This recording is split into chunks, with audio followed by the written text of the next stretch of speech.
ó dá ọmọ tún kí n káàbọ̀ sínú ìdílé aláyọ̀ tòní o lábala lérè tá a mọ́ gbà yọjú ìwé la gbà yọjú sí i láti òró àgọ́ ní Kwara lágbà yọjú níbi táwọn aráàlú ti túyáyá tí wọ́n rí àwọn ọmọ ogun Nàìjíríà mo ní ẹ jẹ́ fura irú ẹ̀ ṣe wọ́n ní Adamawa ọmọ ogun Nàìjíríà náà pé ó tẹ́ ẹ bá rí bọ́n ṣe pa wọ́n pakúpa wọ́n ń sọ ọmọ ogun Nàìjíríà ìyẹn ní ti Adamawa ṣùgbọ́n aṣàdúpẹ́ lọ́wọ́ Ọlọ́run torí tí ìpínlẹ̀ Kwara yìí lẹ́yìn ìgbà tí olórí ogun tí ò gbọ́dọ̀ kẹ́yìn ogun jagunjagun ló ń bọ̀ tí wọ́n ti gbé àjọ JTF tó ń pè ní Savannah kalẹ̀ ibi àwọn adínkáì wọ́n ní wọ́n ní kúò ní Kwara sí gbogbo Kogi mọ́ gbogbo environs ẹ̀ wípé àwọn náà máa wọnú oko wọnú jù gẹ́gẹ́ bí ọmọ iléeṣẹ́ ológun bẹ́ẹ̀ náà ni wọ́n ní wọ́n ráwọn bòròrò mo ní kì í ṣe bòròrò òyìnbó náà rí àwọn ọmọ ológun Amẹ́ríkà wọ́n náà kófìrí wọn náà ń bẹ mo ló ti ẹ̀dá bẹ́ẹ̀ adúpẹ́ pé òkun kan bá mójútó kán bá wa ṣiṣẹ́ àfẹ́ gbọ́ pé wọ́n pa ọmọ Yorùbá kankan mọ́ àwọn páyìn kankan wọ́n tàjẹ̀ kankan sílẹ̀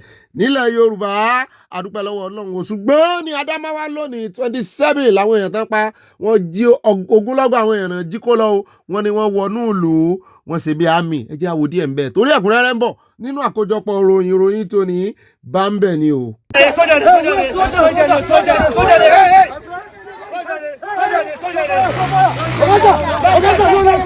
Àwọn sójà ni wọ́n ní sójà ni gbogbo àwọn tó ń pariwo sójà ni gbogbo ọ̀nà pa pátápátá 27 èyí ẹni orí yọ ó dilé àwọn bá ń bẹ̀ nínú àkójọpọ̀ ròyìn ríran wo Nàìjíríà ló dà báyìí lọ́jọ́ wo ibo la wà sáàsùn ni sáàhanrun ni àbáńlálà Ìgbòho ní gbogbo ẹ̀ ṣẹlẹ̀ báyìí inú fíìmù láti mọ́ gbọ́ àmọ́ gbọ́ lókèèrè bí àwọn ìlú Rwanda Somalia láti mọ́ gbọ́rù nǹkan bá àwọn Sudan Ìgbòho ló dé Nàìjíríà.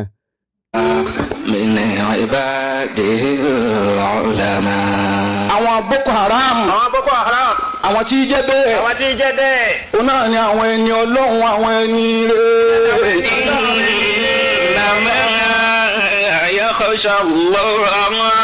ẹ wo kọjá comedy skit lára àwọn sheik àwọn ìmáàmù àwọn scholar Muslim scholar òun lẹ́gbọ́n tí ń ṣe wáàsí fún àwọn Boko Haram yẹn ẹ̀yìn táwọn náà nu ọta àbọ̀n táwọn nu gbogbo nǹkan tó máa fi tàjẹ̀ sílẹ̀ tó máa fi pààyàn wọ́n sì sọ wọ́n ní bí wọ́n ṣe lànà jihadi sílẹ̀ nu ìwé mímọ́ wọn nìyẹn wọ́n láwọn alálàáfíà ní ọmọ náà mo ló dá ẹjá kó mẹ́ ẹjá lọ bò mí ìtọ́ tó ti sọ̀rọ̀ bí agbọ́n Fúlàní náà ni. Ishago junction be this o they say Fulani people don kill them finish say they no gree na their women dey here now see wetin dey happen they block all the express they block everywhere then na herdsmen Fulani people take children they block everywhere both army and the police dey here they block am na better thing because e no say make dem go relax e no good na e no good so na so e be na wetin you dey see for Naija insecurity even soldiers dey here dey beg them they never gree soldiers dey here dey beg them children see them you see am you see how dem dey talk am how you go I dey tell you we dey una side joy no dey at all see wetin women dey cry see how people dey cry see wetin dey happen now officially everywhere we are sorry. Kò wá sí ojúmọ́ kan kọjọ́ kan tó lọ báyìí kílẹ̀ tó sú kílẹ̀ tó mọ́ ìṣẹ̀lẹ̀ láabi ní Nàìjíríà wọ́n ń kà á bí ẹni wípé ó nọ́mà. Ibo local government ní Ebonyi area ní eléyìí ti ṣẹlẹ̀ níbi tí àwọn abiyamọ àwọn obìnrin tí wọ́n ti túyáyá síta pé àwọn ò ní wọra àwọn ràn mọ́. Wọ́n pariwo wọ́n yíra mọ́lẹ̀ wọ́n blọ́ọ̀kì títì wọ́n gbégi dínà lélẹ̀ yìí ò ràn ó tún mú agbára àwọn wèrè yìí ó mú iṣan wọn lé sí ni nǹkan fẹ́ rí náà rèé wọ́n fẹ́ káwọn èèyàn máa sunkún kan sun ẹ̀jẹ̀ ìyẹn ló máa mú ayọ̀ tí wọ́n kùn kàn kọ́ọ̀sì ìbànújẹ́ fún àwọn kan àwọn wà máa yọ̀ wọ́n máa fi wọ́n pa wẹ̀ẹ́dẹ̀ rí bá ṣe ń nu ìbọn tánu gbogbo ẹ̀ tí wèrè kan tún ṣe wáàsí lé lórí ó tún fa àyà lé lórí. Nàìjíríà ẹ wọra yín rìn aṣọṣọṣọ àwọn tí ò tí ì gbọ́ náà wọ́n tí ì gbọ́ o wọ́n sì yín mú torí kò tí ì kàn wọ́n ó dáa. Aláti kìlọ̀ fún ìjọ ẹ̀sìn ní ìwòtán ẹja kó fẹ́ ẹja gbọ́rọ̀ kan tí kọmíṣánná Èkó tó ń sọ wọ́n láwọn ò fojú korun wọ́n nítorí yín làwọn ò ṣe sùn ikú yín làwọn ń kú lọ àwẹ̀ yín làwọn ń gbà ọ̀rọ̀ yín wá dàbí pé àwọn ń gbàwẹ̀ fún yín ẹ̀yin ń jọ̀sán. Even despite all this resentment, despite all this embarrassment from members of the public, when you still go out, you still see the officer committed. If you look at my eyes, you see that their lack of sleep in ensuring their safety and protection for all Lagosians, and even the huge investment of government is protected. And this is the state that today, for more than 10 months to a year, you don't have a single case of kidnapping in the state. Now I'm coming. So we are policing around the clock, but we didn't say we are saints that our personnel will not have one lapses or the other. But we shouldn't capitalize on that. Let us report it to the appropriate authority and ensure that justice is done. And I keep on saying it, that Nigerian police force is still the best across Africa. Every mission we go, we become the best in every mission. Truly. But at home. Kí ló dé tẹ̀ ń wúkọ́ tẹ̀ ń fọwọ́ mojú odidi kọmíṣánná Èkó ń sọ̀rọ̀ ẹ̀ ń wúkọ́ ikú àbòsí èmi náà mọ̀ wúkọ́ bí mi àtàyà ẹ̀jẹ̀ pọ̀ mẹ́jọ àdọ́dọ̀ Àtìkú ló ń fẹ́ sọ̀rọ̀ lórí gbogbo rògbòdìyàn àti bí ààrẹ olódòdó ṣe ń ṣèjọba. Bẹ́ẹ̀ náà lolórí gírẹ́ẹ̀tì òǹgẹ́kà àbámọ̀ jẹ́ nítorí wípé òun wà lára àwọn tó dá ẹgbẹ́ APC sílẹ̀. We came together and formed APC because we felt democracy was faulty in 2014. Only for us to end up at the same position we found ourselves in 2014. If worse. Because 2014, the major challenges was insecurity here and there, economy, and so on and so forth. Now it is even worse than what we fought in 2014. So we must have that in mind, that in the event, and we must succeed, to make sure that we restore true democracy to our country. Ó dáa ní báyẹn já wá lọ síbi tí mo ti ń gbọ́ ariwo yìí o, tí mò ń gbọ́ tán pariwo Ọ̀ọ̀ni mo ní kí ló tún ṣẹlẹ̀ olórí ọba aládé gbogbo wọn ni ó wà gbọ́ wọ́n ti ń wọ́ ọba yín lẹ̀ òun ni wọ́n tó bẹ́ẹ̀ ta ló tó gbóná ojú ẹkùn. Mo bá rí gbogbo àwọn ará Ọ̀yọ́ kan náà àwọn náà ti dúró bẹ́ẹ̀ wọ́n ní àwọn ò sọ fún yín ó tán bí òtàn náà bá ń lùlù àbòsí fún àwọn aráàfẹ́ wípé Aláàfin ní nọ́mbà 1. Mo ní kí ló ṣẹlẹ̀ gangan. Wọ́n ní ṣé mo ti gbọ́ ohun tó ṣẹlẹ̀ láàrin arábìnrin kan tó ń pè ní King Michi àti Very Dark Man. Mo ní tẹ́ ti dárúkọ Very Dark Man yẹn, mo ní ẹni yẹn rógo, wọ́n ló rógo lóòótọ́ ṣùgbọ́n Very Dark Man náà wọ́n ló wọ jẹ́yìn. Mo ní ẹjọ́ kí ló wá kan Tọ̀ní ń bẹ̀ ìròyìn ṣe wá fògànà dáàfin ọba ní Ifẹ̀. Wọ́n ní rárá, wọ́n ní Very Dark Man ni ó expose screenshot kan tí King Michi, mo ní sọkùnrin ní àbóbìnrin wọn lóbìnrin ni ṣé ìsọmọ kan tí mo ń ṣe bí NGO káàkiri tó náà mo ń ṣèrànlọ́wọ́, mo máa ń rówó lọ́wọ́ rẹ̀, ó máa ń lọ sí orí àkìtàn táwọn èèyàn ń gbé, ó máa ń lọ sí slums, ó máa ń lọ fáwọn èèyàn lówó. Wọ́n ní bẹ́ẹ̀ ni wọ́n lòun ló ń rè halẹ̀ mọ́ Very Dark Man wípé òun léèyàn òun lálàfẹ̀yìntì òun ó ṣe Very Dark Man léṣe. Ibẹ̀ ló ti wá share screenshot yẹn tó ti ń sọ wípé ọba ń pe òun gan-an òun ò gbọ́ ní Very Dark Man bá bẹ̀rẹ̀ sí fi stylishly tẹnu àbùkù lu ọba Ọ̀ọ̀ni of Ifẹ̀ já gbọ́ díẹ̀ mbẹ́ka tó tẹ̀síwájú ẹ̀ gbọ́ wíwìn ọ̀rọ̀. This is a man that if me I see him I go bow down because of the throne where he sit down, because of the history of that throne, because of the heritage of that throne, because of the generations of that throne. I don't feel look am like this. If I get and finish I dey like this, then when I want to talk I will raise it because I know what monarchy is all about. Just the way I will respect my Oba, that's the way I will respect the Ooni of Ife. But reach your turn now, you turn out to yeye. Even the king had to find my contact. Anyways, shout out. Ọ̀rọ̀ yìí ló wá fa iṣu àtayànyàn. Àwọn kan ní Very Dark Man dọ́gbọ́n rin ọba Ọ̀ọ̀ni fín ni. Àwọn kan ní rárá pé arábìnrin yẹn ló ń rin ọba Ọ̀ọ̀ni fín ọmọ yẹn tí Ooni ò mọ tí ń ṣe. Wọ́n ní ṣe bóun ló lọ share screenshot àwòrán yìí lórí story ẹ̀ ní Instagram. Instagram náà sì rèé wọ́n ló ti ń sunkún wọn nítorí pé àwọn rattles àwọn ti Very Dark Man wọ́n náà ti mú Instagram ẹ̀ wálẹ̀. Mo ní kí ló wá kan tó bá ń bẹ̀. Ọba lè pe èèyàn lè pe ọba. Ẹ mọ̀ bóyá ọba wà lára àwọn tó máa ń fi owó ràn lọ́wọ́, ṣùgbọ́n wọ́n ní bóun náà ṣe wá jáde tó wá sọ pé ọba ń pe òun gan òun ò gbé. Àwa náà sì rí screenshot ibi tí ọba ti pè é wípé tán tí a ti lérò pé ọba ló pè é tí òun náà ń fún ọba ní call me back in 5 minutes. Ọba náà ti sáré pè láwọn èèyàn bá jáde wọ́n ní kì í ṣe ọba Ọ̀ọ̀ni. Lára àwọn tó jáde náà ni Isaac Fayose ẹja gbọ́rọ̀ lẹ́nu ẹ̀ka tó tẹ̀síwájú àwa náà sọ lé lórí ọ̀rọ̀ igun o. Ojaja is not a small Kabiyesi o. Ojaja is our number 1. Please, I will not go to the north or to Edo and mention their king. Let us be guided. That number with that girl they carry say na king. Na fake number o. Na fake number o. Ojaja has Oloris and they are world-class Oloris. Generally, ó ní Isaac Fayose ló ń fún VDM àti arábìnrin yẹn ló ń fún ní ọ̀rọ̀ tó ń sòkòrọ̀ sí wọn wípé kán máa rìn ọba fín o ẹni ọba rí ọba fín lọ́ba ń pa o wípé àwọn ìkìrín ọba tí wọ́n fín o kán máa rìn ọba tiwa náà fín o number 1 ọba wa nìyẹn ibi tá a bá pè lórí àìfi tẹ́lẹ̀ o làwọn èèyàn bá támọ́ Fáyọ̀sé wọ́n ní sórí ọba yín fín ni wọ́n ní ṣe bí ọmọ yín náà tó jẹ́ ọmọ Yorùbá tó ń pè ní King Michi wọ́n ní ṣe bí òun ló wá gbé ọ̀rọ̀ Ọ̀jájá jáde ṣé nọ́mbà Ọ̀jájá ni àbí kìí ṣe nọ́mbà Ọ̀jájá pé torí ọ̀rọ̀ ti ṣẹlẹ̀ náà láàrin arábìnrin kan tó fẹ̀sùn kàn Ọ̀jájá wọ́n láṣẹ wáṣẹ yẹn bọ̀ wọ́n ní kìí ṣe nọ́mbà Ọ̀jájá wọ́n léèyàn kan ní lo nọ́mbà Ọ̀jájá ó sì wá jẹ́ nọ́mbà Ọ̀jájá nìkan náà nà ń rí lò kí ló ṣẹlẹ̀ gan-an ó lè jẹ́ bẹ́ẹ̀ tó bá ti fẹ́ takò sáàlà èèyàn wọ́n mọ̀ ṣe bẹ́ẹ̀ wọ́n mọ̀ ṣe bẹ́ẹ̀ mìíràn bílí pé kí ìsọ̀jájá ló ní nọ́mbà ẹ wá dúró lórí láàfin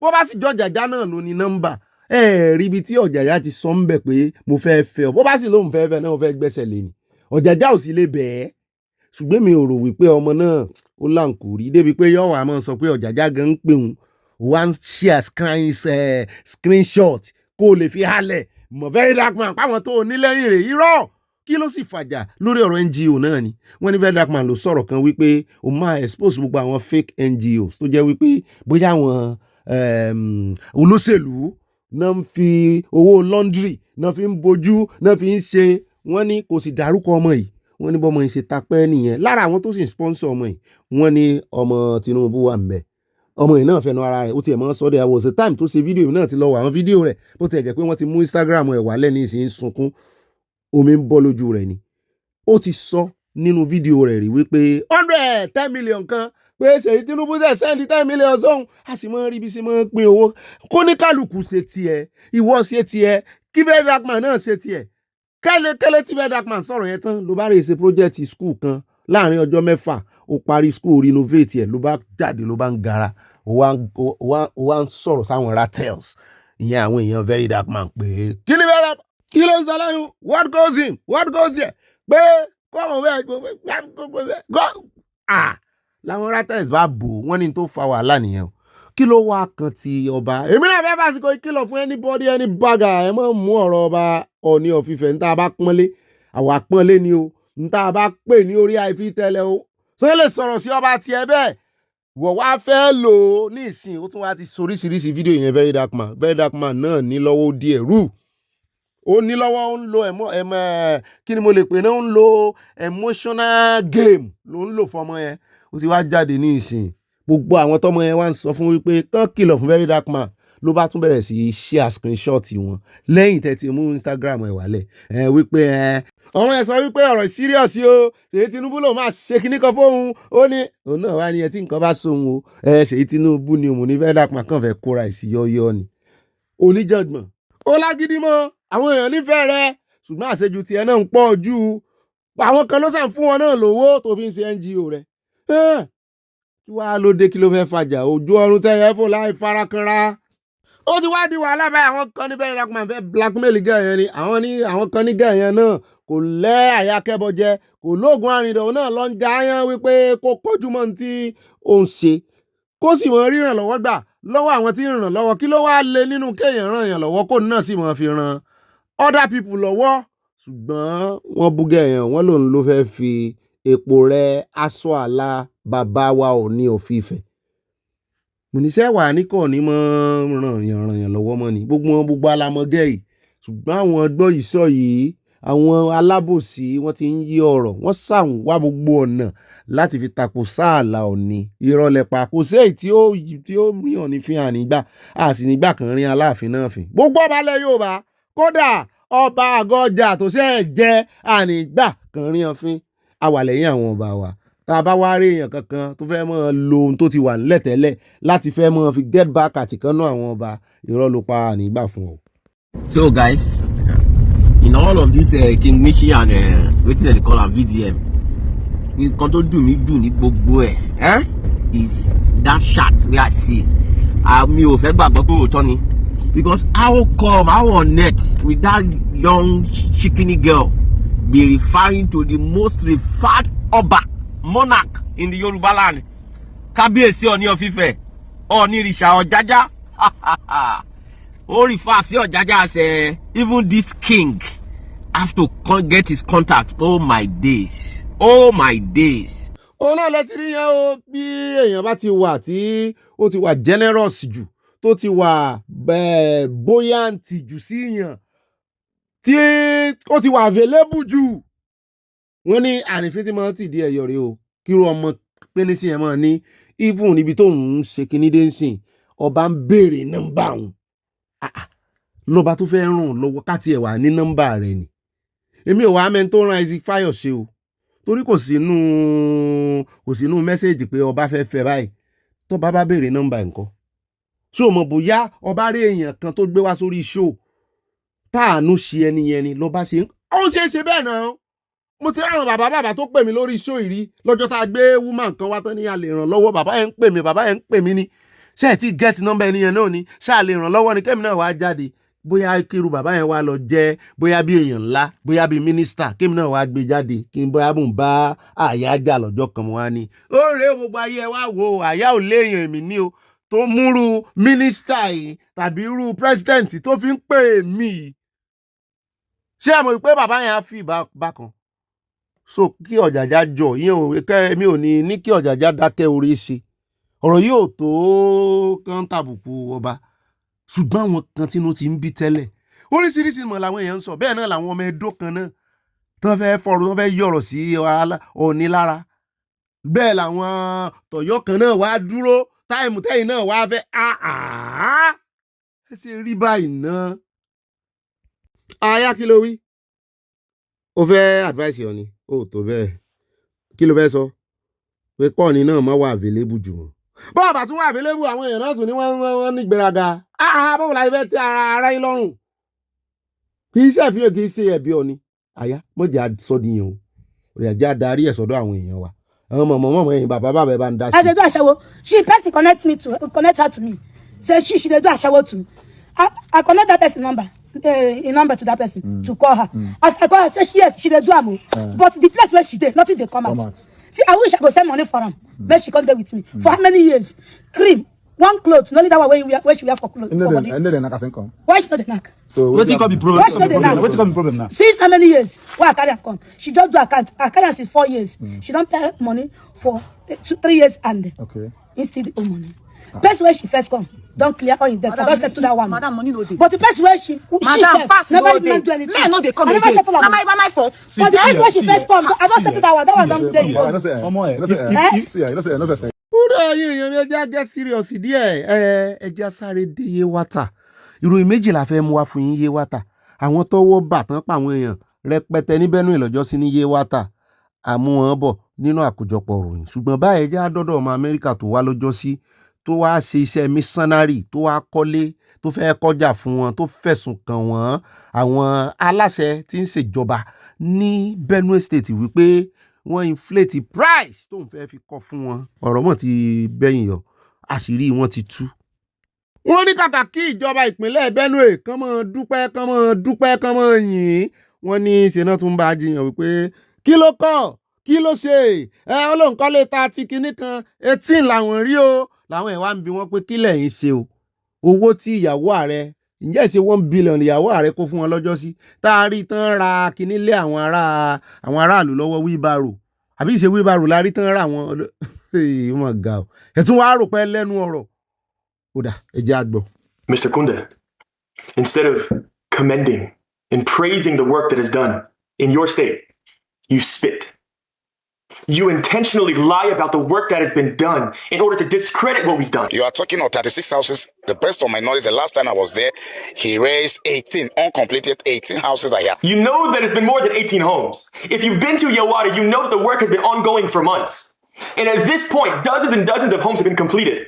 But then you want to tell the news and you want to lie and try to discredit.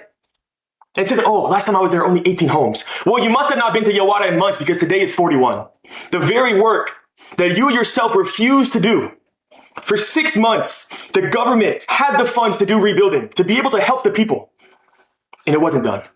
You sat on the money that was supposed to go to the ones who lost their families, who were massacred in the night, who now have no home. And you chose to do nothing. And we do what you guys refused to do. And your choice is not to uplift and to praise, but to spit on what we have done. I don't know who gave him 300 billion projects to build market is laughable. We don't have such. If you have any 300 billion project that the ministry write to him or whatever, he should come. Mr. Kunde, you say that you have no clue who talked about a 300 million market. Yet it was your own words. Tell the truth. I have the messages. They're right here. You sent the video. You told me the figures of what this market that was proposed will cost. And I rejected it and I said no. ṣé ẹ ti gbọ́ o àwọn tí ń rúùlù ní Benue nìyẹn o níbi tí àlẹ́àsì tó ti wọ́n fi kọ́là sọ́rùn tó lóun gómìnà òun fìgbà kan jẹ́ rẹ́fúrẹ́ǹdì ṣé ẹ ti wá rí àwọn aláyébàjẹ́ owó tíjọba fún wọn kan faraàlú kò sí kankan tá a rí àwọn èèyàn tó wá látàbúrọ̀dù kírù kí lélẹ̀ ìwọ̀ lọ́hùn irú àwọn olórí wo ló wá dà sáwọn èèyàn yìí lágbàdà báyìí tẹ́ ẹ bá ra àwọn èèyàn tó ń sákò Nàìjíríà kì í ṣe torí kinní nìkan wọ́n fẹ́ sákò lábẹ́ àbùrádà àwọn olórí burúkú yẹn nìyẹn wọ́n fẹ́ sákò lábẹ́ ìgún wọ́n fẹ́ sákò lábẹ́ close heaven tí torí àwọn olórí yín ni close heaven yín. Benue and all of that. And now we're hearing this commissioner for humanitarian affairs attacking the one man who's been doing the Lord's work in Yawata. Rufai. You know the song that was ringing in my head as I was singing? I find it frustrating. I was singing the song that was ringing in my head. The number you are calling is not available. These guys are jokers. No, it's you see the shame and disgrace. A foreign Christian missionary came to do the work government ought to do because government abdicated the responsibility. At first, this was the same Yawata that President Tinubu, the leader of the country, couldn't even go to because then it rained that day and the road was bad. After we had called, go there. People leave their own turf, come to build homes, then you now start to controver the issue. Instead of you to be lying on the ground, be licking Alex Babi's feet and saying, Alex Babi, thank you. You are the savior. You are the modern day Jesus. Thank you. But he will never. You see, when I tell you that the country is gone, or do you think I'm joking? See this man. They want to also feast on the misery of people. Isn't it enough that they kill people like that in Yawata? Nobody could save them. They want to also feast on the misery of people. So what have they done for their own people? And that's a shame that they should feel. Look at Yawata people. I constantly interview Francis Nto and people that have families that have been affected. I have also helped raise money for one of the IDP camps around there. But these people are not concerned about the people. See, Hoji, today, you know what they do? They get into government just to get privileges and they get money and resource. And once they get the money, they move on. So the missionary that raise money from abroad, they will want to tell him an inflated figure because all they believe is shop the money, just bring the money, let's shop. All right. And that's why you see their lives are never better. Hoji, speaking of Adamawa, it will happen again. See, another thing I want to also tell people, because I see that we are getting ahead of ourselves in this conversation about state police. We're being delusional. If you have state police, it's not going to change anything. Once you have an established culture of impunity, nothing is going to change. Because if the federal forces, there has been allegation of infiltration, how are you not sure they're going to infiltrate the state forces? Until we collectively rid our society of this level of terrorism, nothing will move further. Look at Sfintiri. He has just decamped to the APC. As they are close to the center now, does this stop his state from being attacked? No, the answer is no, Rufai. The answer is no. I don't know if you wanted to chime in quickly on Babe's story, Ayo. Yeah, thank you so much for bringing up Oji, because when I watched the video, it was shame that covered me. Yeah. Shame because it's almost the story of the Nigerian government in many instances, whereby there's a dereliction of duties, then people, whether it be internally, home, come gather money together, or internationally, and then rather than appreciate the efforts of Alex Baba, it was a trade-off. Oh, you didn't do this. What did you do? Yeah. We have been talking about part of this issue around this, persecution and resettling of members of the community in IDP back to their communities is for the government to do something. What has the Benue State government done? Not only has the president's wife donated. Goodwill, there's been goodwill donations from different quarters. Yet these people are still in deplorable conditions in IDP camps because their government has failed them. Then one individual who has rallied support comes to be, whether it is one house, you are there making fun of a house or 20 or the number of houses based on the inefficiencies of government. I think it's a shameful period for the government. It actually did more worse than good. And I'm glad that this man, they should not think this is Nigeria. They come with receipts. They have evidence of how much money. And he said he even has phone conversations to buttress his point around, the conversations with the Benue State government. It is sad, and they do need to be probed. They need to be probed and investigated, not after the tenure, the lifetime of the tenure, but right now, so that everyone who is culpable in taking advantage or leveraging people's disadvantage will be brought to book. Wickedness upon wickedness. All right, Dr. Bati, you wanted to say something, but I wanted to say the more important part of that statement by Alex Babi is where he ended. He said to the government of Nigeria, stop the killing. Yes. And he asked two questions. When will you start helping the suffering people of your country. This is the question. When are you going to do the right thing? This is it. Those are the 3 statements with which he ended that Well video. said. Ó dá àwọn gbogbo ayé ló ń wò wọ́n o, ẹ rí gbogbo párí ẹ̀ bó ṣe rí, ẹ rí gbogbo ẹ̀kẹ́ ẹ̀ bó ṣe dìjọ́, owó olówó, wọ́n tún náwó ẹ̀jẹ̀ kí nǹkan burúkú sá máa ṣẹlẹ̀ kẹ́ lè mọ rówó gbà. Ẹ wò ẹni tó ṣe wàhálà wà yàtọ̀ sówó tó wá ná, ẹni tó ṣe wàhálà wà ó wá jáde 18 houses ló bí ló kọ́. Ìwọ yìí náà sì rẹ̀ wọ́n náà lẹ́rìí. Só yẹ kí FCC sì mọ wòran. Ṣùgbọ́n ẹ má rò pé nǹkan kan ṣẹlẹ̀ o, ọwọ́ ń wọwọ́ ni o. Ṣùgbọ́n nínú àkójọpọ̀ ròyìn á fún yín ní ìdàkejì rẹ̀, gbogbo àwọn tọ́wọ́ bà, gbogbo bí àwọn Fúlàní chiefs ní Nasarawa, àwọn náà wà lẹ́yìn àtàkì Yewata. Àwọn náà sanwó fún àwọn ISWAP. Bẹ́ẹ̀ náà lẹ́gbọ̀ọ́, wọ́n ti pa àwọn èèyàn lọ rẹpẹtẹ ní Adamawa. A gbé yín dé Plateau náà, wọ́n ti pa àwọn èèyàn. Wọ́n ń disguise bí àwọn ọmọ ológun ní báyìí o. Ó dá níbẹ̀ yá sáré fún yín ní update lórí ti arábìnrin tí òun àti Umahi tọ́jọ́ ń fa ìfàǹfà lánàá. So rẹ̀ sì wà pẹ̀lú rẹ̀ ó ti land lọ́sípítù yẹn. Arábìnrin yẹn wọ́n ní ìfúnpá rẹ̀ ó ga báyìí ni. Bẹ́ẹ̀ náà la rí àwọn èèyàn kàǹkà, àwọn èèyàn kìrìmì táwọn náà ti lọ bẹ̀. Lára wọn ní Sẹ́nẹ́tọ̀ Ìrètí Kingibé, wọ́n náà ní Chairman Committee fún Women Affairs, bá àti ẹ̀ tí ì rí Minister for Women Affairs. Ó rí tán fojú ìkànnà àwọn obìnrin gbolẹ̀ ààrẹ Minister of Women Affairs. Bí ò tí ẹ̀ lọ bẹ̀ kò sọ nǹkan kan. Ṣùgbọ́n ẹjá kan wo díẹ̀ ń bẹ̀ nítorí àṣẹ̀yìnwá àṣẹ̀yìnbọ̀ wọ́n bá wọn fà wọ́n tún fẹ́ arrest arábìnrin, wọ́n fẹ́ gbé lọ bẹ́ẹ̀ bó ṣe wà lórí bẹ́ẹ̀dì tó ń gbomi. Wọ́n fẹ́ gbé lọ bẹ́ẹ̀. Ọpẹ́lọpẹ́ Ọlọ́run, ọpẹ́lọpẹ́ sowó rẹ̀, ọpẹ́lọpẹ́ àwọn tọ́lọ́run lò fún.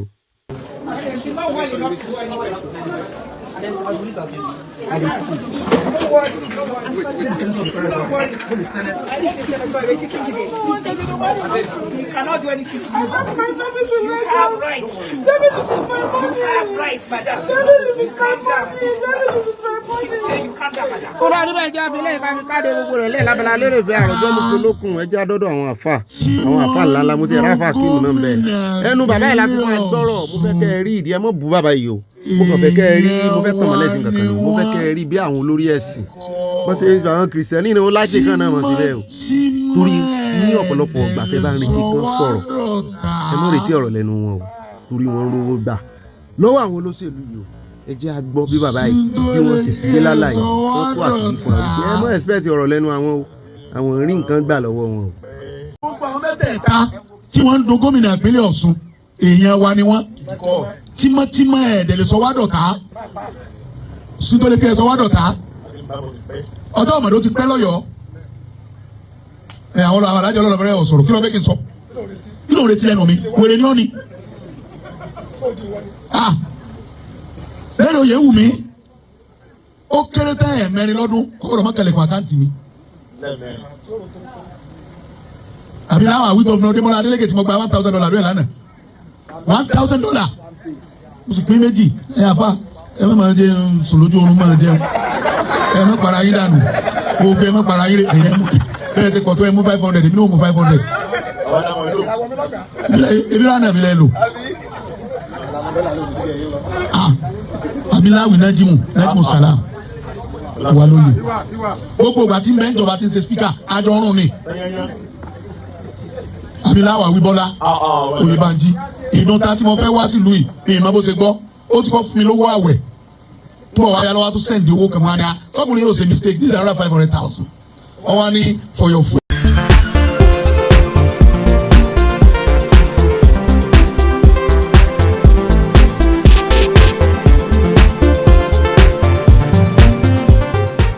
ẹni lórí ń fọ́ o ẹni lórí ń fọ́ ẹni lórí ń fọ́ o ẹni lórí ń fọ́ ẹ̀ ń pàǹdé ipa tí ẹ̀ ń pò ṣe kan wà apá ọmọdé ó kàgì ó ṣe ẹni lórí ń fọ́ o ẹni lórí ń fọ́ o ẹni lórí ń fọ́ Àdìsá ọmọ aládìkú ẹni lórí ń fọ́ o ẹni lórí ń fọ́ Sunday Igboho wọ́n ń pè ọ́ ipa tí à ń pò ṣe kan o apá ọmọdé ó kàgì ó ṣe ẹni lórí ń fọ́ o ẹ̀sùn wọn bí kẹ́ wá gbọ́ làbárí mi ọ̀rọ̀ lórí sùúrù ni mo gbéde lọ́mọdé lágbà ẹ wá gbà èyí kọ́gbọ́n orin tuntun ẹ̀sìn lónìí pátákùn ẹ̀sìn lónìí pátákùn ẹ̀fọ̀n ló lọ̀dàn òdìdẹ̀ lónìí wò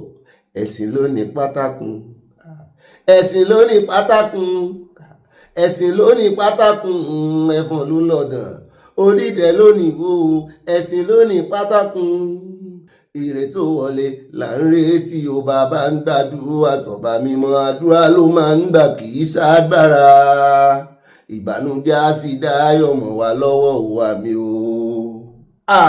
Sùúrù yìí bàbá yìí wà o fún wa níwà kún sùúrù tá a bá ní máa fi wàdà wa lẹ́rù nù ọlọ́lá o olúwa máa fàtàrí inú wàbà tòde wa jẹ́.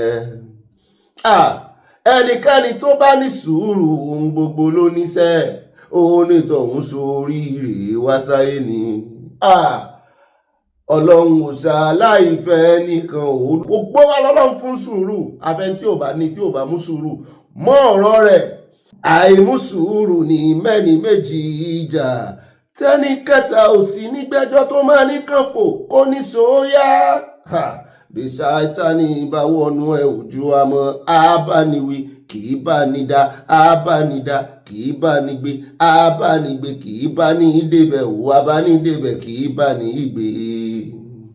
Barrister ó ní mo fi wọlé Síkírù Àyìndé bàbá dáadáa kọ́lọ̀ ń dẹlẹ̀ fẹ́ni ire o iwájú tán dojúkọ kó mọ́ bàjẹ́ ẹ̀yìn tán fi sílẹ̀ náà kò mọ́ bàjẹ́ o torí wọ́n fọmọ́lẹ̀ wọ́n fi yàwó sílẹ̀ wọ́n fi lélẹ̀ wọ́n fọ̀nà lẹ̀ ọlọ́run lọ́jọ́ òní òní jẹ́ ó bàjẹ́ o àwọn lẹ́gẹ̀ndì wa tó sì wà láyé kọ́lọ̀ ń jọ ọ̀kan pẹ́ jù bẹ́ẹ̀ lọ o ibà rìn gínigíní náà rèé o èmi náà ní bá fayọ̀ pọ̀ tiẹ̀ tí kú mi àti kú yò rìn gínigíní ibà kọ̀ǹfàmù ẹ̀kọ́ tó sẹ́ndẹ̀ mọ́mọ́ sẹ́ndì ìròyìn fógànà àwa ìgbà ìròyìn fógànà lórí ìkànnì tí wá ń bí yìí o àmọ́ kọ̀ǹfàmù ẹ̀ àtúmọ̀ rí kọ̀ǹfàmù àmọ́ verify bàbá wa ṣe mistake à ń padà bọ̀ wá sọ lójú agbágbé wípé mistake la ṣe o bàbá sì rí wípé bóyá àwa gan-an agbé ọ̀rọ̀ fúnra wọn pápá àpábí tá ti ṣe mistake náà lámọ́ tí wá sọ wípé báyìí ló ṣe jẹ́ o ẹ̀tọ́rí ẹnìkan ìmọ̀ọ́rìn kórìmọ́mì àwa ìsọ ọlọ́run tí kìí ṣe mistake ọlọ́run nìkan ní ìṣe mistake and we cannot play God nítorí ẹ̀ àwa yìí báyàn lórúkọ jẹ́ lórí ìkànnì yìí ṣùgbọ́n a máa ń fi ìròyìn pàkíyèsí ara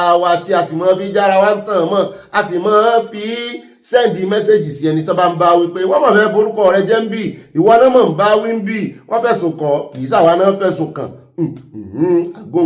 agúngún tẹ̀tẹ̀ ṣùgbọ́n mọ́ wòra rẹ̀ ràn mọ́ jẹ́ kórúkọ rẹ̀ bàjẹ́ ń táwa ń fi ròyìn wá ṣe lórí ìkànnì rè àwa náà ní belief system wa sì gbàgbọ́ nínú òmìnira ní sàn òmìnira kò ní àmúlùmọ́là kò sí pé wọ́n ń fomi là kò sí pé wọ́n ń fi nǹkan kan là ògidì òmìnira làwà dúró lé ibà òmìnira náà rèé òmìnira náà ní ibà kà síwájú ibà ìbọ̀bọ̀ kí bọ̀bọ̀ èmi náà ń pè ní ibà ọkọ̀ ẹlẹ́à óye pọ̀ lọ rẹpẹtẹ ibà gbé wọn débẹ̀ ibà Sanawole ibà fi pákà èmi náà ń pè ní ibà kéde fún Yorùbá nation fún Oòduà nation káfàtà ó dá àwọn ilé ìtẹ́ bá pàdé inú Abala Lerefe ayọjú lójú fèrèsé ni ó ti wá dàfẹ́ yìí tẹ̀gùn fi sọ ẹjá mọ́ wá gbẹnu ọ̀nà wọlé ibi tá ti mọ́ kanlẹ̀kùn torí wọ́n ní fìrìjì mọ̀ sílẹ̀kùn ẹ ń bá ní kọ́kọ́rọ́ ni ó sí o kò sí bí ilẹ̀kùn ṣe kéré mọ́ níwọ̀n tó o bá ti ní kọ́kọ́rọ́ o lè rí sí àfi kó yá já àfi kó yá lù ní nǹkan tó bá sì jẹ́ ilẹ̀kùn onírin ni kò ṣeé sí náà nù ó dá àwọn òsìlẹ̀kùn tó rọ́lọ́n ti mú kí ilé alọ́wọ́ àti yọlẹ́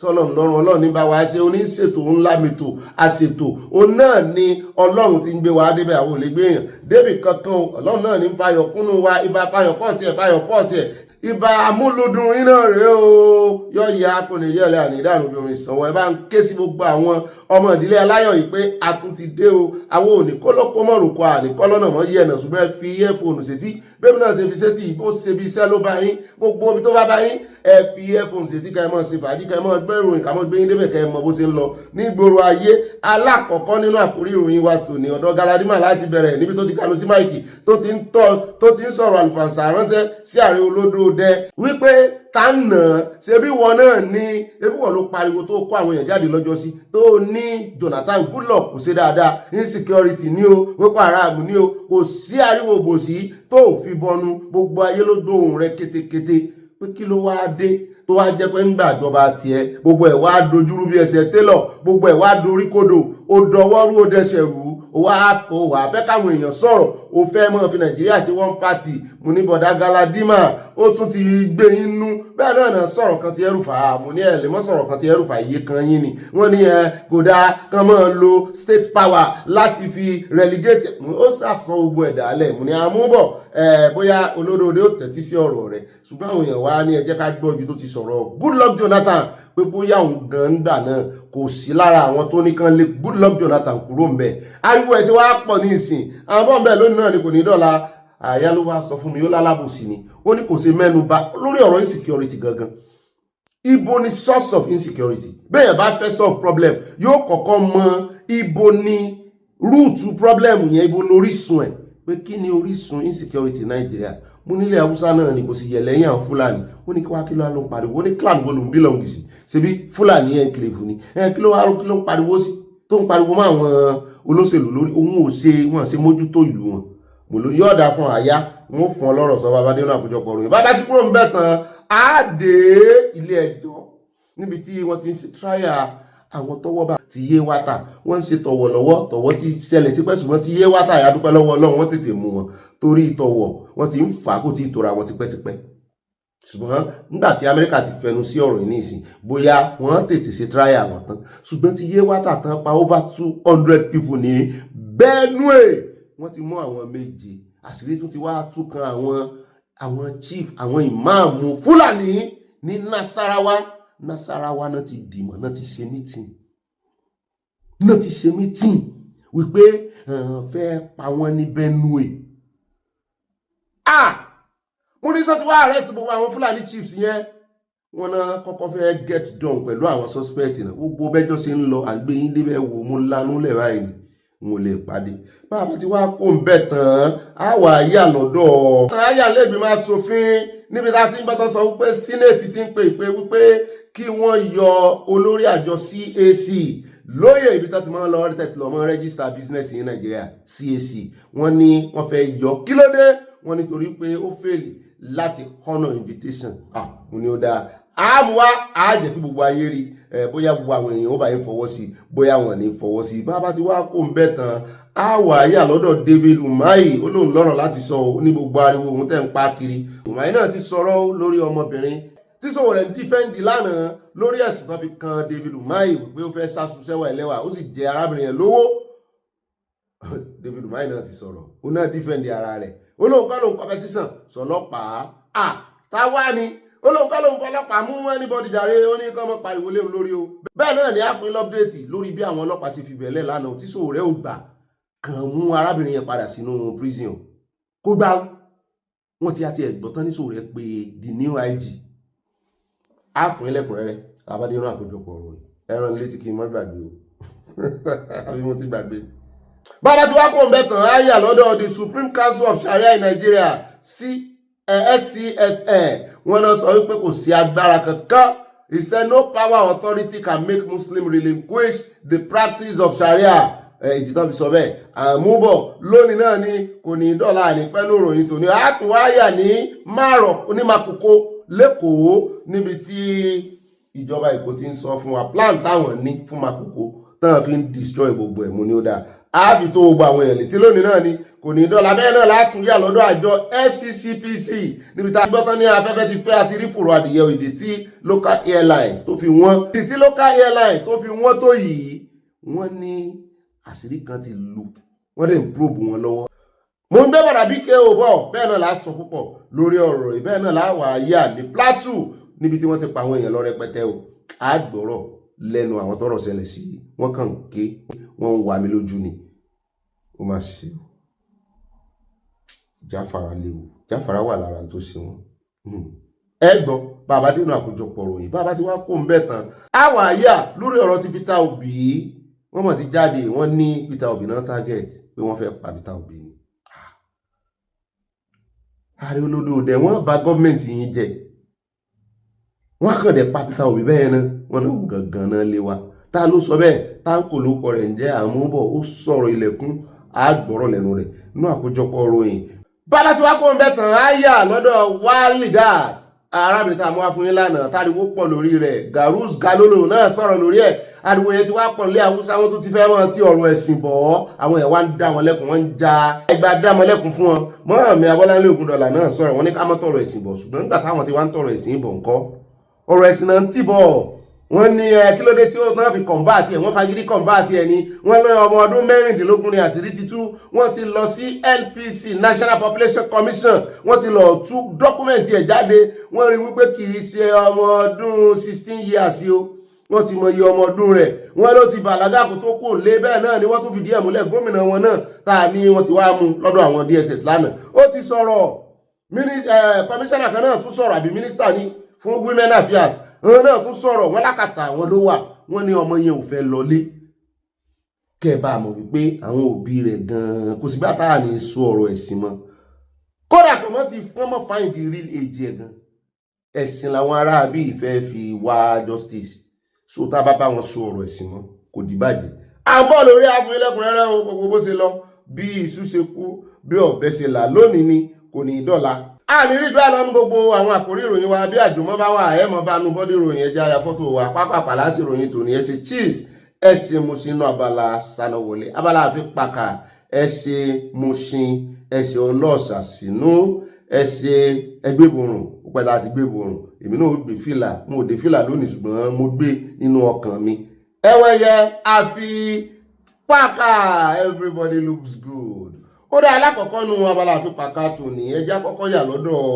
ó dá wa alákọ̀ọ́kọ́ nínú Abala Àfipáká tòní ẹjẹ́ adé ọ̀dọ̀ àjọ Sharia àwọn ti mùsùlùmí tán pé àwọn ní the Supreme Council of Sharia in Nigeria SCSL wọ́n ní wọ́n ti sọ wípé kò sí agbára kankan kò sí ipá kankan no power no authority can make Muslim relinquish the practice of Sharia wípé ẹ̀tọ́ àwọn ní o the Sharia Council ló sọ bẹ́ẹ̀ wípé kíjọba jọ tán bá ti ń gbọ́rọ̀ sí Amẹ́ríkà lẹ́nu tẹ́lẹ̀ kán mọ́ gbọ́rọ̀ nípa Sharia o pé kò sí agbára kò sí ipá ní dangane da magana kan shari'ar musulunci da America take kokarin sai an goge ta daga cikin constitution din Najeriya to na farko yana da kyau mu sanar da arnan duniya da na Najeriya maganar shari'ar musulunci mun san ba ita ta dame ku ba abin da ya dame ku shine ku zagi annabi ba tare da an ce muku komai ba ku zagi annabi ba tare da an taba ku ba koda ku a gaban musulmai ku kai ba wanda zai dauki mataki akan ku muna ga yawa arnan duniya da bakaken arna waɗansu daga cikin arnan Najeriya tsinannu zindiƙai makiya Allah kafirai abinda muke sanar muku shine zagin annabi ba zai yi wa Najeriya ba a fili karara mun rantsa muku tsarkin mulkin Allah ba zai yi ba kuma akan wannan magana da kuke magana ce ta takalar fada magana ce ta kuna nuna cewa lallai Najeriya ta ishe ku Najeriya kun gaji da ganinta a matsayin dunkulalliyar ƙasa a matsayin Najeriya ya karbu da America take yi ya karbu da arnan Najeriya suke ba akan komai bane akan musulunci akan annabi sallallahu alaihi wa alihi wa sallama domin Allah subhanahu wataala ya tabbatar mana mutakar muna tare da annabi to arna wala yau ó dá gbogbo àròyé tó ń ṣe ní èdè wọn náà ni wípé o Amẹ́ríkà pé tí wọ́n sọ wípé kí wọ́n mú rìmúùfù Sharia kúrò ní Nàìjíríà wípé kò sẹ́ni tó lè bọ́n sọ tí àwọn kìrìsìtẹ́nì Nàìjíríà náà tó sì ń sọ́pọ̀tì Amẹ́ríkà wípé bí wàhálà rẹ̀ bá máa dé páwọn kìrìsìtẹ́nì ló máa forí kó wàhálà rẹ̀ o pé kì í ṣe Amẹ́ríkà ló máa wá bá wọn forí kó wípé Amẹ́ríkà fẹ́ pín Nàìjíríà nìyẹn wọ́n fẹ́ divide ẹ̀ bẹ́ẹ̀ náà sì sọ wọ́n ní gbogbo ẹrù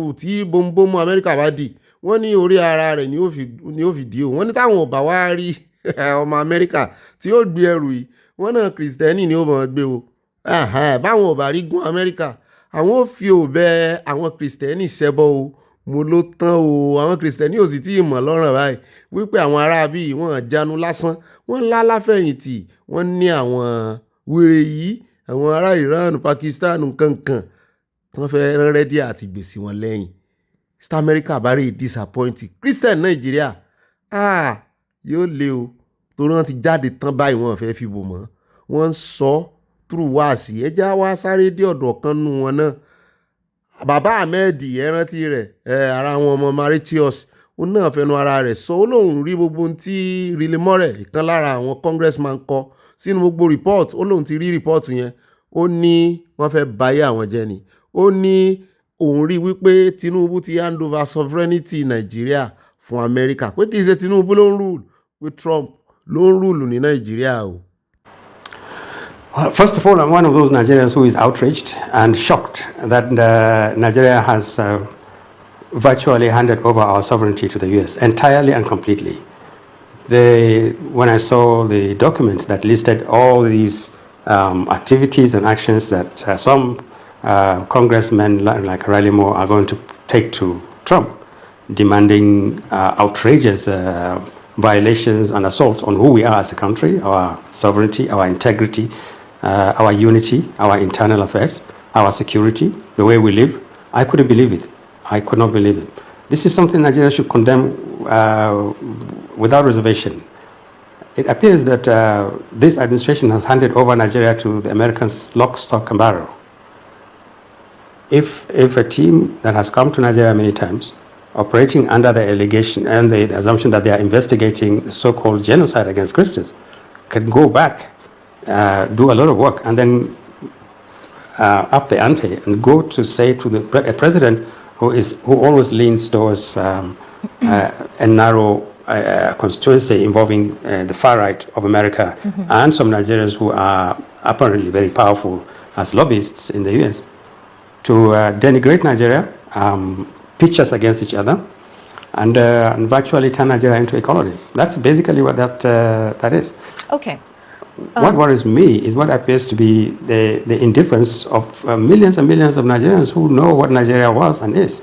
There are non-Muslims who think this is a good thing for Nigeria, and there are Muslims who are outraged that even contemplating issues like removing Sharia, the blasphemy laws, relocating Fulani people from where they are, virtually amounting to ethnic cleansing. These are things that will worsen inter-community relations in Nigeria. They shouldn't be tolerated, and we should demand that our president says to the Americans openly that there are limits to what this relationship involves. But above all, we want to know exactly what these agreements involve. Have we handed over America? Have we handed over our country, America, completely and totally? We are no more an independent country. America will decide from Washington who lives with who lives where, and which religion should be favored and which one should not be favored. Ibi tọ́rọ̀ ẹ dé nìyẹn. Ṣé ẹ rí egbìnrin ọ̀tẹ̀ bá a ṣe ń pa kan nìkan rẹ sáré ìkan nínú àwọn ìmáàmù Ògbómọ̀ṣọ́ tá a mú wá lánàá yìí, ìmáàmù ilẹ̀ Yorùbá. Ọ̀pọ̀lọpọ̀ àwọn ará bíi wọ́n ti àwọn tó wà lẹ́yìn wọn rèé o. Àwọn tó ń fún wọn ní liver rèé o. Tó jẹ́ kí wọ́n sọ̀rọ̀ bẹ́ẹ̀ ṣe ń gbọ́ gbogbo ọ̀rọ̀ tó ń sọ tó máa fi sínú wáàsí. Àbí ṣé ọ̀rọ̀ tí àwọn Sharia Association Council sọ nísìn só yàtọ̀ sí tí ọ̀gbẹ́ni ìmáàmù Ògbómọ̀ṣọ́ yẹn sọ lánàá tá a mú wá nú ròyìn kó yàtọ̀ yóò di wàhálà ni yóò di ìran kan ni so wọ́n ti já mọ̀ wípé ẹ̀sìn yẹn ó ní wàhálà nù ẹ̀sìn yẹn ní ìran kan nù ó ti yé wa ibi tán ń lọ lórí ọ̀rọ̀ ẹ̀sìn yẹn báyìí lórí ọ̀rọ̀ Sharia ló fẹ́ fi rule Nigeria at the end of the day. Don't mix it.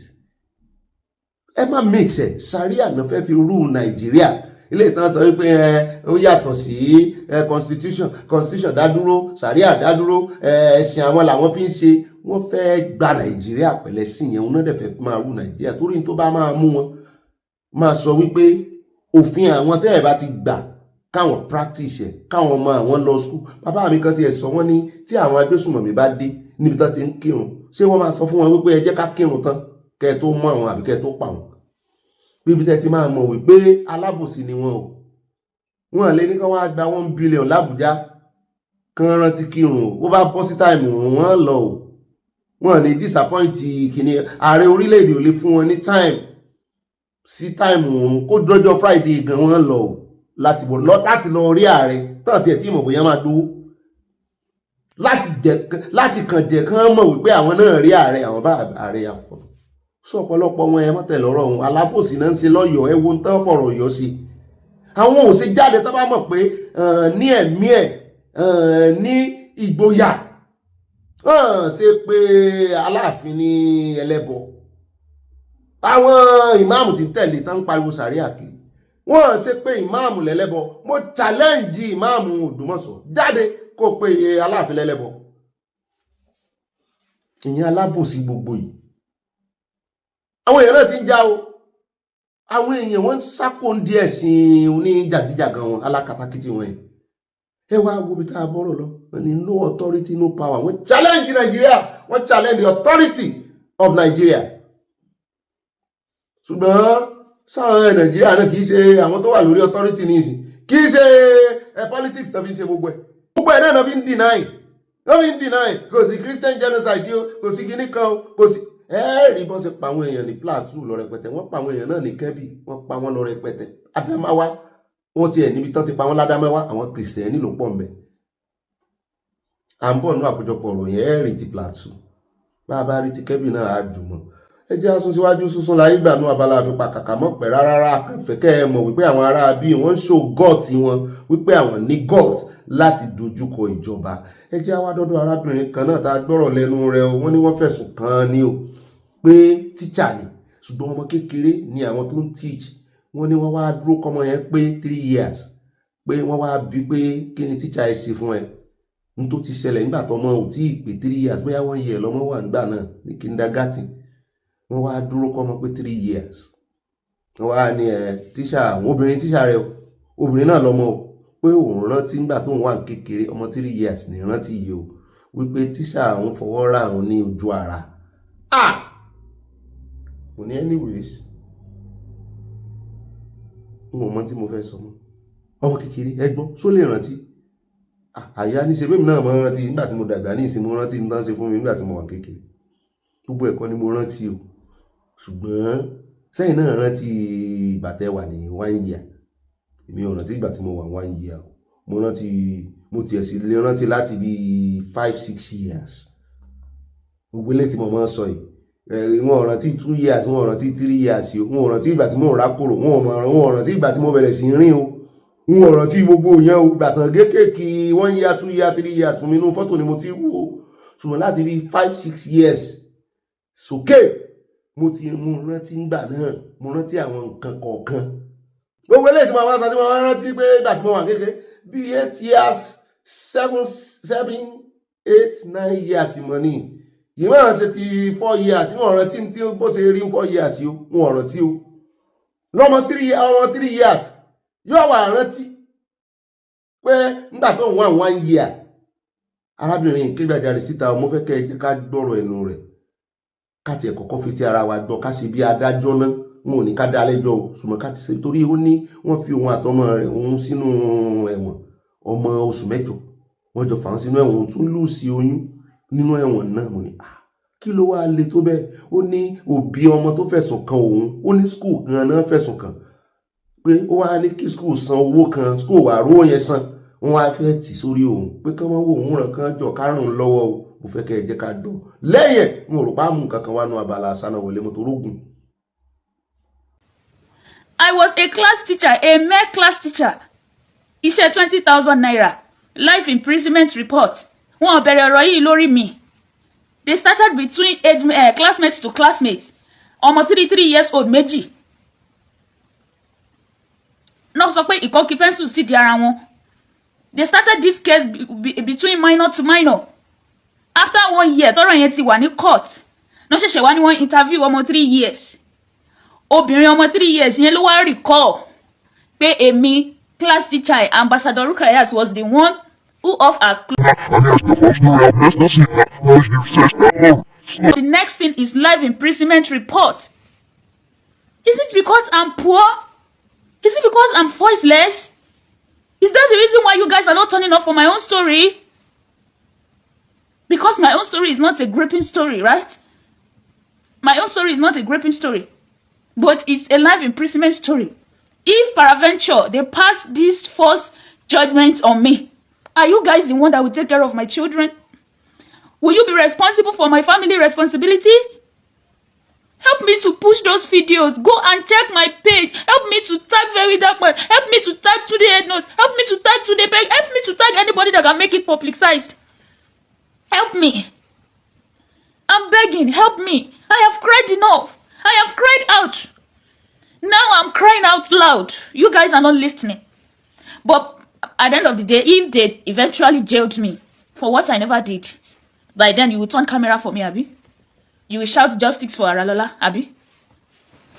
My own story is very clean. It's very clear that I'm not lying. I have many evidences with me. I have been doing the very series of video to explain how everything happened. But you guys are not seeing it because of what?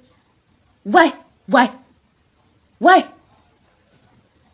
But eléyìí tí ó flash yín yẹn, ẹ ti gbé káàkiri.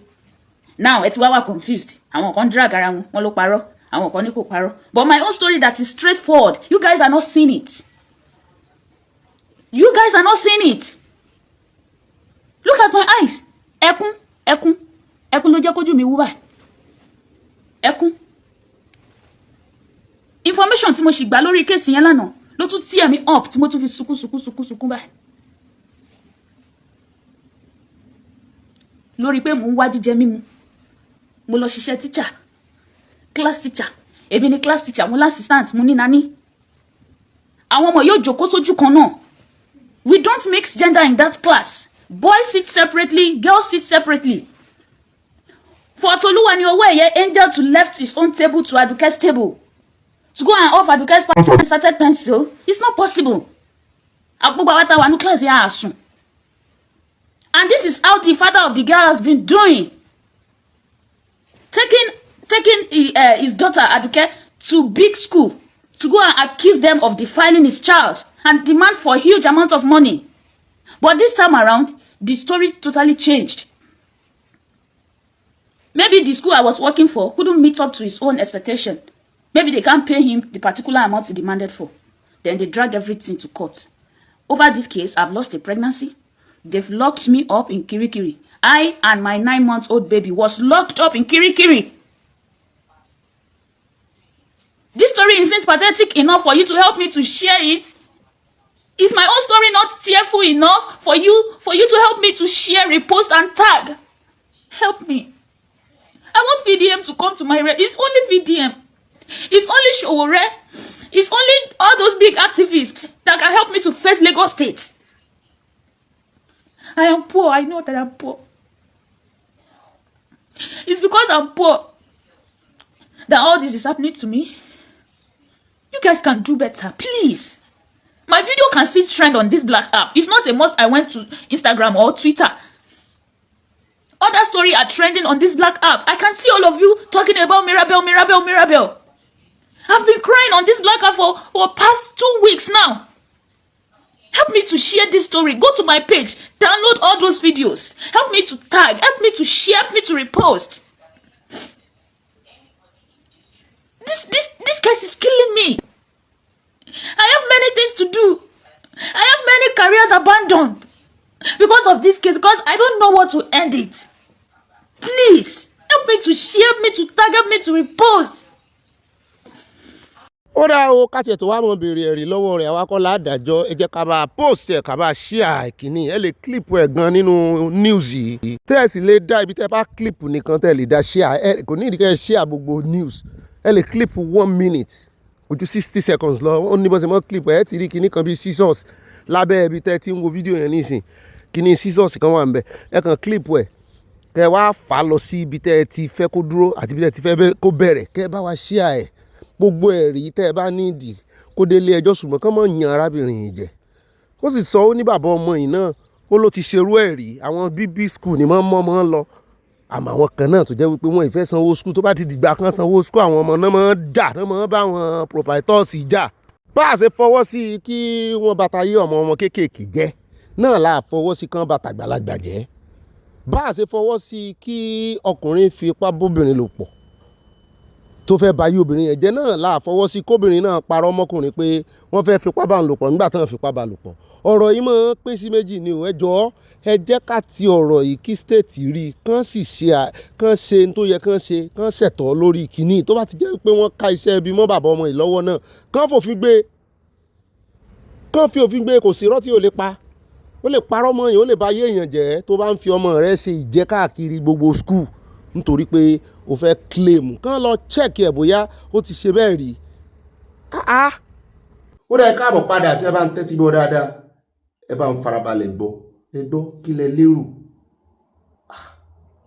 Ọlọ́run ṣàánú èmi ò bóyá àbí ká dúró ká mọ̀ bóyá máa gbọ́ fashion àtàwọn òbí yẹn náà torí abuse of ọmọ kékeré èmi ò faramọ́ o ká mọ̀ gbẹ́jọ́ ẹnìkan dájọ́ o ká mọ̀ fi emotion sí ṣùgbọ́n tẹ́yìn bá rò ẹ̀ bá kọ́ ní comment section. àní rí báyìí lọ́nà abala ti Sanawole ní pápá àpẹja transport sọ̀dọ̀ àyà nú abala èèyàn lólùfẹ́ abala comment section káyọ̀ gbọ́ wà débẹ̀ arábìnrin tó sì sọ̀rọ̀ náà tó bá yẹ pé orí òótọ́ ló wà ẹ̀yin ìjọba ẹ̀yin náà ẹ dá sí ṣùgbọ́n nǹkan kan lè mímọ́ ọmọ ọdún 3 bó ló ṣe fẹ́ rántí tó ṣẹlẹ̀ nígbà tó wà ní.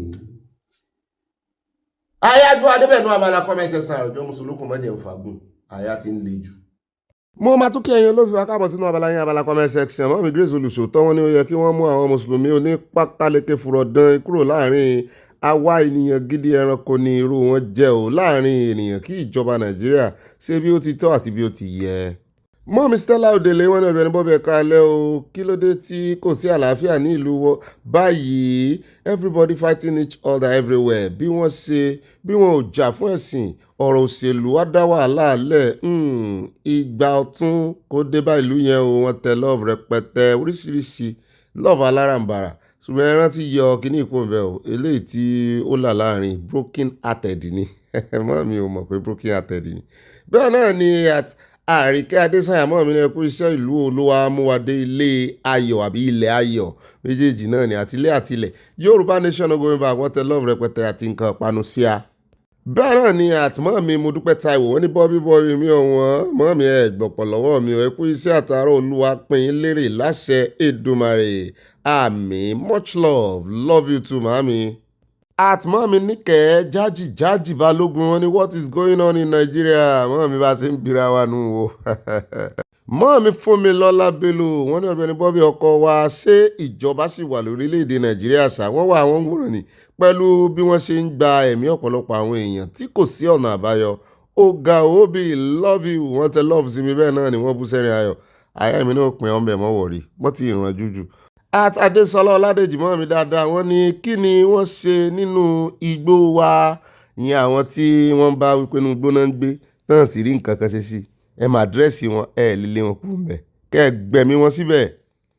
mọ́mí Dorcas Jálò wọ́n ní gbogbo rògbòdìyàn ọ̀rọ̀ Nàìjíríà ìsúnmi o ìrònú sórí àgbàkodò wàhálà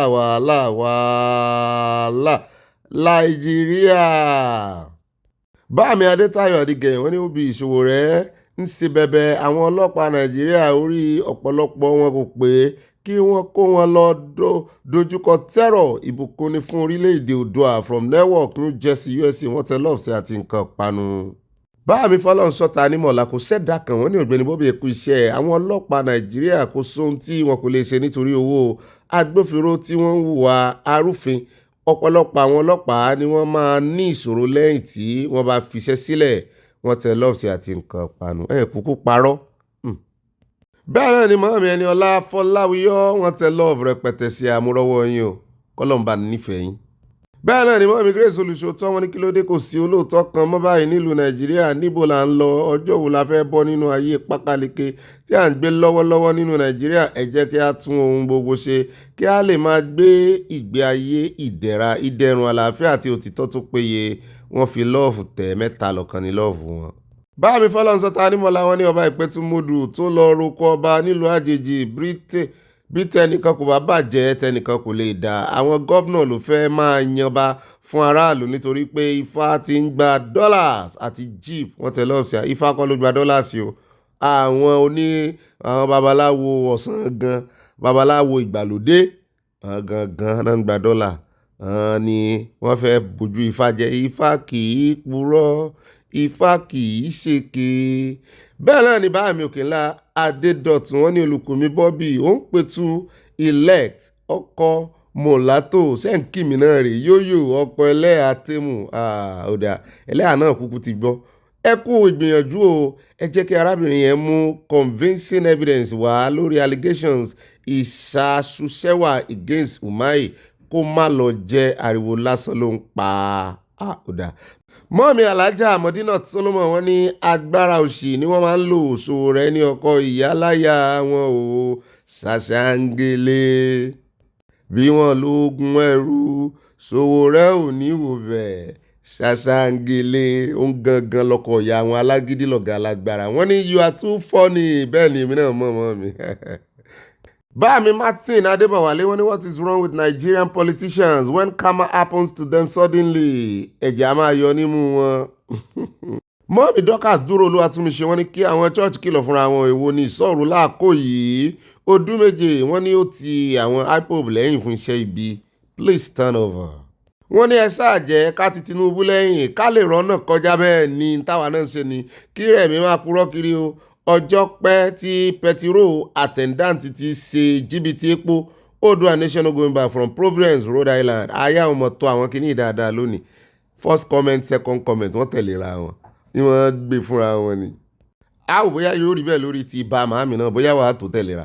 bẹ́ẹ̀ náà ni àti CNN Yorùbá wà àwọn ní Ọ̀gbẹ́ni Bobby àfojúsùn àwọn oníṣẹ́ ibi tí wọ́n lọ kọ́ àwọn ọmọ ní ilé ìwé lẹ́tí gbọ́ yẹn o àwọn ọmọ kéékèèké ni wọ́n fẹ́ máa tọ̀ sí lára àwọn alágbára àti àwọn báńdíìtì so òun dí alówù wọn. bẹ́ẹ̀ náà ni at Comfort Adeleye wọ́n ní the money they are supposed to use for security using it to send people to Mecca and Jerusalem this country can never progress. ọ̀nà tẹ́yìn tún gbà wó yìí ó make sense gan. báàmì Múrí Adéyẹmọ wọ́n ní ibà seriousness àáfà ìbílẹ̀ nkésí wọ́n ní àáfà yìí ń bá ojú mùsùlùmí alálàáfíà jẹ́ ní o èmi pàápàá máa ń fetí sí ọ̀rọ̀ bàbá Lágége máa ń sọ òtítọ́ ọ̀rọ̀ nínú lecture wọn o. at Olúníyì Káyọ̀dé báàmì dáadáa tán bá wa wí lọ́jọ́ sí lórí ọ̀rọ̀ Ọ̀yọ́ wọ́n ní dash èmi kọ́ ni ń pè é ń ò ní porúkọ yẹn wọ́n ní ó yẹ kó jáde ṣe fídíò fún ọba ìlú rẹ̀ o. wọ́n ṣépè fún yàn bí àìṣépè fún yàn bí ṣùgbọ́n mo bá yín gbé kínní ẹ̀ńtẹ́ ń bá yóò dá yín lóhùn ṣùgbọ́n tó bá jọmọ ìlú yẹn náà ni ẹ̀ńtẹ́ dárúkọ yẹn ó yẹ kó náà jáde ṣe fídíò fọ́ba ìlú rẹ̀ lóòótọ́. bẹ́ẹ̀ náà ni Àtítílayọ̀ Owóyẹyẹ wọ́n ní àwọn múríkì yẹn kò gbádùn rárá ṣé El-Rufai pín wọn lówó ni àbí wọ́n jọ ń pín ni àwọn olè dédé. mọ́mí Abala Ogundọ́lá ìyàwó àyá wọ́n ní òbí kò sí òdodo kan nínú ọ̀rọ̀ ọmọbìnrin yẹn o ó yẹ kí wọ́n fìyà jẹ agbófinró tó rí ọmọ ọlọ́mọ tó fún lóyún láì mọ àwọn ènìyàn rẹ̀ lábẹ́ òfin kò bá òfin mu rárá ìwà ìbàjẹ́ nìyẹn ẹ má jẹ́ ká fi ọ̀rọ̀ ẹ̀sìn sí love from Mama Dollar wọ́n tẹ love sí ẹ̀sìn mọ́ mi. bẹ́ẹ̀ náà ṣùgbọ́n ṣé agbófinró náà kò lè ní gbogbo girlfriend ni wọ́n ní ká agbófinró mọ́ ní girlfriend agbófinró lè mọ ọmọ yẹn lè má open up ibi tó ti ń bọ̀ ọ̀rọ̀ ọkùnrin àtobìnrin. bẹ́ẹ̀ náà ni ẹja dọ́dọ̀ tán bá ti establish pé kò fipá bá lò kò fipá mú mi ò rí tó burú ń bẹ̀ o tó bá bá sọ̀rọ̀ mo fẹ́ fẹ́ ọ ó rí ló bá sọ̀rọ̀. báàmì Múrí Adéyẹmọ wọ́n ní òbí àwọn tí wọ́n jí gbé nínú chọ́ọ̀chì yẹn ló ṣe àìgbọràn wọ́n sì ti jèrè àìgbọràn báyìí nítorí pé Bíbélì sọ wípé tí a bá ń gbàdúrà kí a máa ṣọ́ra o pásítọ̀ tó gbọ́ràn ló jèrè ìgbọràn o wọ́n fi ṣọ́ra kún àdúrà wọn. bẹ́ẹ̀ náà ni mọ́mí Abọ́láńlé Ògúndọ́lá wọ́n ní mo ráàyò àyá gọ́n sọ̀hún wọn kí èmi ń tèmi àyá lọ́mọ kí. báàmì Emmanuel Ọlọ́finíkà wọ́n ní òbí ṣé tí àwọn agbébọn bá wọ àdúgbò tí wọ́n sì ń kírun lọ́wọ́ wọ́n á ní kí wọ́n ní sùúrù káwọn kírun tán òótọ́ ni o ọ̀rọ̀ àfáà tó ń sọ wípé táwọn ọmọ bá fẹ́ ṣe exam tó bá fọ̀ sí táìmù oorun kọ́kọ́ gbà wọ́n láyè kan rí kírun náà alábòsí ni bọ̀bọ̀ yẹn alábòsí ni. ẹ já lọ tààràtàrà sọ́dọ̀ mọ́ mi hanansu wọ́n ní pọ́ọ̀ wọ́n tẹ lọ́ọ̀bù sí àti kan panu Odua nation no going back. mọ́ mi Agnes Ọ̀sáadé wọ́n ní Agnes Ọ̀sáadé bọ́bí ó mà ṣe o ìlú bàjẹ́ tán po wọ́n ti obìnrin tí ó ń tọ́ ọmọ lọ́wọ́ lọ́nà àìtọ́ wọ́n tì mọ́lé ó dá ẹ̀san áké lórí àṣebí ẹkú iṣẹ́ o wọ́n tẹ lọ́ọ̀bù sí a o. kẹsàn-án tètè ké ni o bẹ́ẹ̀ náà ni Adébáyọ̀ Adéníkẹ́ wọ́n ní ẹ̀ka alẹ́ o ọkọ ọmọge mi lẹ́ ń ké sí o Bobby Lobby wọ́n ní bá a ṣe bẹ̀rẹ̀ nìyẹn o kán tètè kìlọ̀ fín. mọ́mí Stella Odele wọ́n ní Ọ̀gbẹ́ni Bobby ẹjọ́ sí ẹ̀sìn ni wọ́n tún máa fi ṣe school curriculum ní ṣé mùsùlùmí ló dẹ̀ máa fi control democracy ní àbí kí la kó sí yìí wọ́n tẹ lọ́ọ̀bù sí a. bẹ́ẹ̀ náà ni at Christiana Mustapha mọ́ mi dáadáa wọ́n ní ẹ̀ka alẹ́ Ọ̀gbẹ́ni Bobby Nàìjíríà kò ní ṣẹlẹ̀ sí wa mi àwa kò ní bá wọn nípìn nínú aburú ìbànújẹ́ wa ṣe Ìdùmarè àbọ̀ Ọlọ́run ní fi wá sílẹ̀ àmì ò wọ́n tẹ lọ́ọ̀bù sí a mo rí nǹkan panu rẹpẹtẹ. mọ́ mi Tóyìn Lọ́rì wọ́n ní Sowore pẹ̀lú wàhálà ṣáá 5 and 6 ni wọ́n bẹ́ẹ̀ ni o Sowore.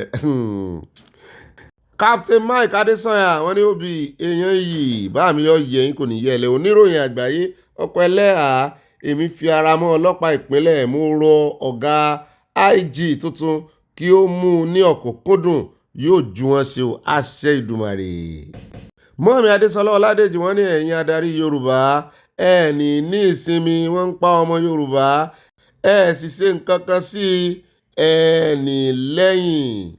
Mọ́mí tún fi lọ́ọ̀fù sáàrin.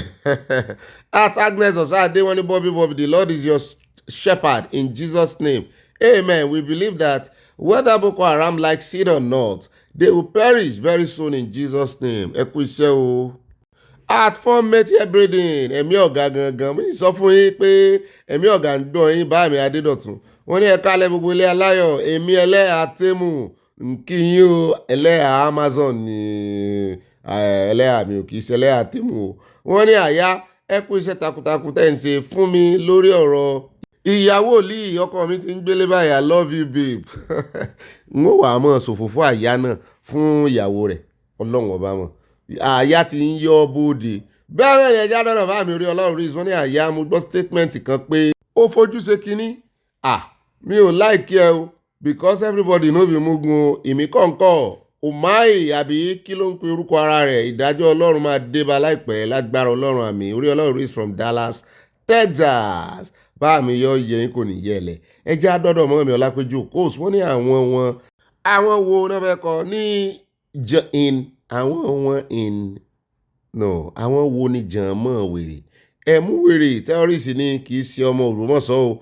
Àwọn ọmọ Ògbómọ̀ṣọ́ a máa ra wa o. Fọ́pọ̀ mọ́yọ̀ ni àwọn ọmọ Ògbómọ̀ṣọ́ ti sọ̀rọ̀ sókè o. Mọ́mí Mary Odùnúyì tèmi nìkan wọ́n ní Bobby mi tòótọ́ mo kí yín fún iṣẹ́ ìlú tí ẹ̀ ń ṣe yìí. Mo kí gbogbo wa alágbèlé aláyọ̀ yìí o. Olúwa gbà wá lọ́wọ́ ìlú tí ó fún ará ìlú ní owó àti ẹ̀tọ́ tí ò fún ará ìlú lówó àtẹ̀tọ́ tó tọ́ sí oníkálùkù abẹ́ ọ̀gá tuntun kí wọ́n gbà wá. Oòduà nation no going back. Bẹ́ẹ̀ náà ni bọ́n mi Teresa Òjò wọ́n ní Reuben Abati is a dash Muslim àlepẹ̀ lórí ìkànnì hence he will never speak objectively. Àtolúwakẹ́mi Bámidélé wọ́n ní my Bobby and àyà ọ̀rọ̀ Adélékè gbogbo ẹni tí wọ́n bá dìbò fún ẹgbẹ́ aláṣọ yẹ́lò Fúlàní ni wọ́n dìbò fún. Àtìlọ́lá Ọmọlólú wọ́n ní when Akpabio says we are loyal to the president then there can no be checks and balances which is the duty of the legislative arm of government. In fact nígbà tí a wà ní secondary school náà ti kọ́ wa nípa check and balances tá a máa ń ṣe government subject kan wà tó ń pè ní government nígbà náà àwọn olórí ò mọ̀ wọn kàwé débẹ̀. Ìyàwó àyà Abọ́láńlé Ògúndọ́lá àyà etí ẹ̀ ti nà ṣé ó jẹ́ mo máa sòwò fún àyà fún yín. Wọ́n ní só jẹ́ dandan kí wọ́n ṣe ìṣọ́òru ni wọn kì í gbọ́ràn àwọn ajínigbé wà láàrin wọn kí ọlọ́pàá tẹ̀ wọ́n nínú dáadáa bí kò bá sí olè ilé olè ìta kì í jà àṣírí wọn máa tó tú. Love from Amadola wọ́n tẹ lọ́ọ̀sẹ̀ abẹ́ẹ̀ náà ni mọ́mí Oyèmí Salau wọ́n ní àbí ẹ̀rí ojú àwọn aṣebi àǹtí Rẹ̀mí ìyẹn ń parọ́ Lai Mohammed ìyẹn náà múrọ́lẹ́ o irọ́ ń parọ́ fúnrọ́ of Nigeria wọ́n tẹ lọ́ọ̀sẹ̀ irọ́ wọn ò rí wájú wọn mi ń rẹ̀yìn ni. Àtàdùnní Ayọ̀ọ́lá wọ́n ní Oòduà nation no going back wọ́n tẹ lọ́ọ̀sẹ̀ ibà màámi mo ti lọ́dọ̀ yín number 1 comment wọ́n ní àyà ní US kò sí federal police state and city local government ló handle policing and they are independent although US government has CIA FBI okay àwọn ọ̀tẹlẹ̀múyẹ́ nìyẹn. Bẹ́ẹ̀ náà ni ìmọ̀ọ́mí Mosúnmọ́lá Olúwo tèmi nìkan wọ́n ní Ọ̀gbẹ́ni Bobby tèmi nìkan ṣé nǹkan ṣe ìmọ̀ọ́mù Ògbómọ̀ṣọ́ yìí ni àlàyé máa lọ lẹ́sẹ̀ àlàyé mélòó lẹ́sẹ̀ nígbà tí Abíọ́lá kú sọ́wọ́ yín bí Rúfàì bá kú òkùnkùn gífà olódòdẹ ẹ̀lájú sílẹ̀ kí Fúlàní máa béèrè ìbálẹ̀ àwọn ọmọbìnrin wa kò burú wọn tẹ lọ́ọ̀bù sí a. Ibà màámi wọ́n ní honestly no federal police but certain federal agency creates police just for the facility only like Federal Reserves, Department of Veteran Affairs and true state police means 0% control by IGP. Ohun tó ń bà wọ́n lẹ́rù nìyẹn làwọn IGP yẹn tán ṣe fẹ́ dá sí. Mọ́ọ̀mí Mosúnmọ́lá Olúwo tèmi nìkan wọ́n ní olódò dẹ́sẹ̀ kò ní wá nǹkan ṣe sí ọ̀rọ̀ àwa ọmọ Yorùbá kí àkókò yín tó kọjá ni ọba tó jẹ́ tìlù túká orúkọ rẹ̀ kò ní parẹ́ tí ẹ bá tún fi wá sílẹ̀ fún àwọn Fúlàní oníbẹ̀lẹ́nu kò ní dára rárá o. mọ́mí Olúfúnkẹ́ Fájúmọ́lú wọ́n ní ẹni tó kó ọ̀rọ̀ jọ láìmọ̀ ẹni tí yóò kó lọ Psalm 39:6 ọkọ̀ náà ń parọ́ US tú àṣírí tax tán gbà lọ́wọ́ onírú oníyọ̀ àti agbèrò lẹ́kọ̀ọ́ nípasẹ̀ ayédèrú iléeṣẹ́ Alpha Beta. Àtìlọ́lá Ọmọlólú wọ́n ní obì àyà ẹ̀kú iṣẹ́ takuntakun ẹ̀kọ́ òǹgbẹ lẹ́ǹtì o decades back Ọbásanjọ́ recommended the removal of force from Nigeria Police. IGP Disu has spoken well. mọ́mí grandma Josephine Aláwìyé wọ́n ní Oòduà nation going back Ọlọ́run jọ̀wọ́ gbọ́ ìbéèrè wa ní kíákíá mi wọ́n tẹ lọ́ọ̀sì àti nǹkan panu. mọ́mí Lújẹ̀sà Elizabeth Oyèníyà àríyá wọ́n ní Ọ̀gbẹ́ni Bobby ìrìà tòótọ́ ibà aláya púpọ̀ ibà kà síwájú ìdájọ́ yẹn dùn mọ́ wa fún ti ọba yẹn o ojú kò ní tì yín gbogbo ọ̀nà fún yín àmì o ní gbogbo ọ̀nà kò ní tì ẹ̀yin náà mọ́ mi. mọ́mí Florence Alade wọ́n ní Ọ̀gbẹ́ni Bobby lọ́bì àti àyà ikú iṣẹ́ òní o ọ̀rọ̀ Ondo State yìí mà súnwá o kí ni gómìnà Ayédá ti wá ń ṣe lórí bí wọ́n ṣe ń pa àwọn ènìyàn tí wọ́n sì ń gbé wọn lójoojúmọ́ yìí èyí ti súnwá Oòduà nation no going back wọ́n tẹ lọ́ọ̀sì àti nǹkan panu ẹ rí i pé mo bá yín yọ wá kú òǹbẹ̀ ẹ mọ́ personalize ẹ̀ mọ́ra ìwọ̀n ní jí yín gbé láṣẹ Ọlọ́run. mọ́mí Mary Odùnú tèmi nìkan wọ́n ní òbí tèmi nìkan àtàyà mi tó sọ ọ̀rọ̀ àwọn ọlọ́pàá yóò jọ wá lójú nítorí wọ́n lè ti torí 100 naira pé èèyàn so rẹ̀ ti di ìlú mọ̀ká tí ò ṣe fọwọ́rọ́ sẹ́yìn àyà ẹ̀kú iṣẹ́ bí ẹ ṣe ń gbé wa débẹ̀ ìbùkún ní fún orílẹ̀-èdè Yorùbá àwọn tẹ lọ́ọ̀ sí a. at Richard ọmọkànramọ wọn ní Ọ̀gbẹ́ni Bobby ẹ̀kú iṣẹ́ o ẹ sọ fún àfa Ògbómọ̀ṣọ́ yìí kó gbé ìwà Fúlàní lẹ̀ kó wá Libya wá kọ́ ìwà mùsùlùmí. Richard from Libya God bless you all wọ́n tẹ lọ́ọ̀ sí a. ìwà Libya náà sàn dá ń bẹ̀ ni ibà rí nǹkan ṣe fáwọn ọmọ wa ń bẹ̀ àwọn obìnrin ṣéwà tiẹ̀ náà dáa ni. báàmì Abbey Ayélọ́jà wọ́n ní bàbá Bobby mi Ìyábọ̀ Òjó Ọ̀sánlé continue to rest in paradise. ó ti kú she died years ago Google it he pay me sef. arábìnrin tàbí lánàá because if she's alive today she will be like her mother Salawa Abeni. Abbey Ayénimákẹ́ from Baltimore wọ́n ti love sí her. at Megola wọ́n ní òbí tí àǹtíà honestly I can't love you and this Iroyin less èmi náà lè love yín less mọ́ mi if agbéwà débẹ̀ I don't watch CNN anymore. àwa lè watch ó dáa ẹ̀ ń táwọn owó ìwòran nu wo káyà jára mọ́ mo rí ọ̀pọ̀lọpọ̀ flower àtẹ̀fínránṣẹ́ olóòórùn dídùn. mọ́ọ̀mí Abọ́láńlé Ògúndọ́lá wọ́n ní Ọ̀gbẹ́ni Bobby kò ní dára fún àwọn ajínigbé tí wọ́n ń béèrè fún wúńdíá ní Èkìtì yẹn kí wọ́n máa bá màálù wọn ní àjọṣepọ̀ àbí kò ní yẹ wọn kalẹ̀ àṣírí wọn kò ní bò. Èkìtì ni mí love from Mama Dollar kí la ó ti ṣe èyí sí o Èkìtì kété Èkìtì jákèjádò. mọ́mí Victoria Bádéjọ ṣékìtì lẹ́yìn náà mò ń gbóòórùn Oǹdó lára yín wọ́n ní ìbá ìfẹsọ̀wápọ̀ Tinubu is serious about state police. Let's all wait and see what Akpabio will do, but how is Tinubu going to fund it in this casino economy? ẹ̀yin náà ìyá ọ̀rọ̀ Rufai Ose ní Oòduà nation no going back wọ́n tẹ lọ́ọ̀sì àmúrí wáìnì owó wà ńlẹ̀ tán lè fi ṣe àwọn owó tán fún àwọn gómìnà yẹn náà kan fi ṣe. wọ́n sàn tẹ́wọ́ gba security vote nínú allocation bẹ́ẹ̀ náà ni wọ́n tún gba àlékún owó lé ọ̀dọ̀ federal government láti bí àtúntì yọ subsidy. owó ti wà ńlẹ̀ àti ẹ̀ ń dúró de àṣírí tí Sowore ló ń fẹ́ tu fún wa bówó ṣe 100 million ṣe wọnú àkáǹtì ọmọ ẹgbẹ́ tó kù tó tún dá padà lójú ẹsẹ̀ tó ní wọ́n tún wá lọ san ní cash à ń retí. bẹ́ẹ̀ náà ni at Martins Wellmark bá mi ní ẹ̀ka alẹ́ Mr. Bobby Padi Garulos Kalolo wọ́n ní ìjọba bọ̀rọ̀ gbégbèsè wọn bọ̀rọ̀ ṣe nǹkan lórí àwọn ajínigbé o Yorùbá nation no going dilefisi back. But mọ́mí Elizabeth Oyèníyà mọ́mí Lújẹ̀sà Ọ̀gbẹ́ni Bobby ìrẹ́ àtòtọ́ ibà gbéborùn Sowore gbìyànjú fún obìnrin yẹn kí àwọn ènìyàn wá máa ṣe ìṣọ́òru nílé wọn. Our DSS tried this time around o Oòduà nation no going back.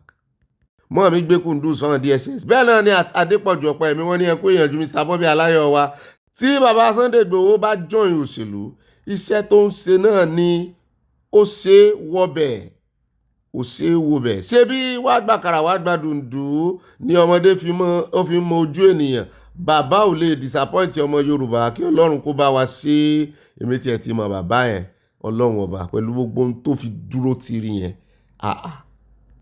one way làwa Yorùbá mọ̀ one way tí ò bá sí wọ́ọ̀kì ṣáà ní wá nǹkan mi ṣe àbáriwo lásán la mọ̀ pa. Mọ́ọ̀mí ìyáàfin Fálàyé wọ́n ní òbí ẹnì kan ló mọ̀ kí Olúwa má jẹ́ kí Nàìjíríà happen sí wa negatively àmì Oòduà nation is the way out Oòduà nation no going back wọ́n tẹ lọ́ọ̀sì láti Canada.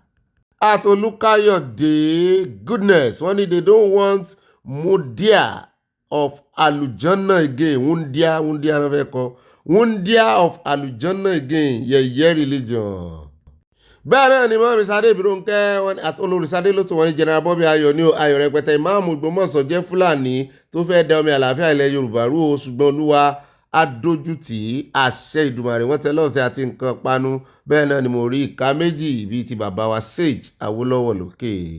Ó rẹ̀ ẹ̀wẹ̀ káàbọ̀ padà o pápákọ̀ láti ẹwà nǹkan jókòó lé o weekend ti bẹ̀rẹ̀ náà nù thank God it's Friday ọ̀la ní birthday bàbá mi bàbá 70 plus yóò yẹ kò ní yẹlẹ á celebrate yín lọ́la o ọ̀la ní party ibi tí party wà gbogbo ẹ̀yin tẹ́ wà ní USA I invite yín ọ̀ọ́lù tán ti ṣe party ojúlé tán ti ṣe àáfún yín òní ló yá lò ó tó rọ́ọ̀là ń party bàbá fi lòròyìn lọ́la alẹ́ ni ó jẹ́ o ẹjẹ́ á lò lónìí ẹjẹ́ á lò bàbá mi yóò yẹ kò ní yẹlẹ o bàbá dáadáa bàbá 70 nù Adéyínká Adésínà's family mọ́ọ̀mí Adésínà yọ yẹ yín o wọ́n ní ká join àwọn láti celebrate bàbá wa dáadáa bàbá 70 plus ni mọ̀mọ́ pè wọ́n the family of Adéyínká náà ń pè wá sí party o ní ọ̀la February 28 parí oṣù náà ní lọ́jọ́ sátidé níbo ní USA ní o ní Newton Conference Center ní Bob Williams Park wọ́n ní Covington Georgia Atlanta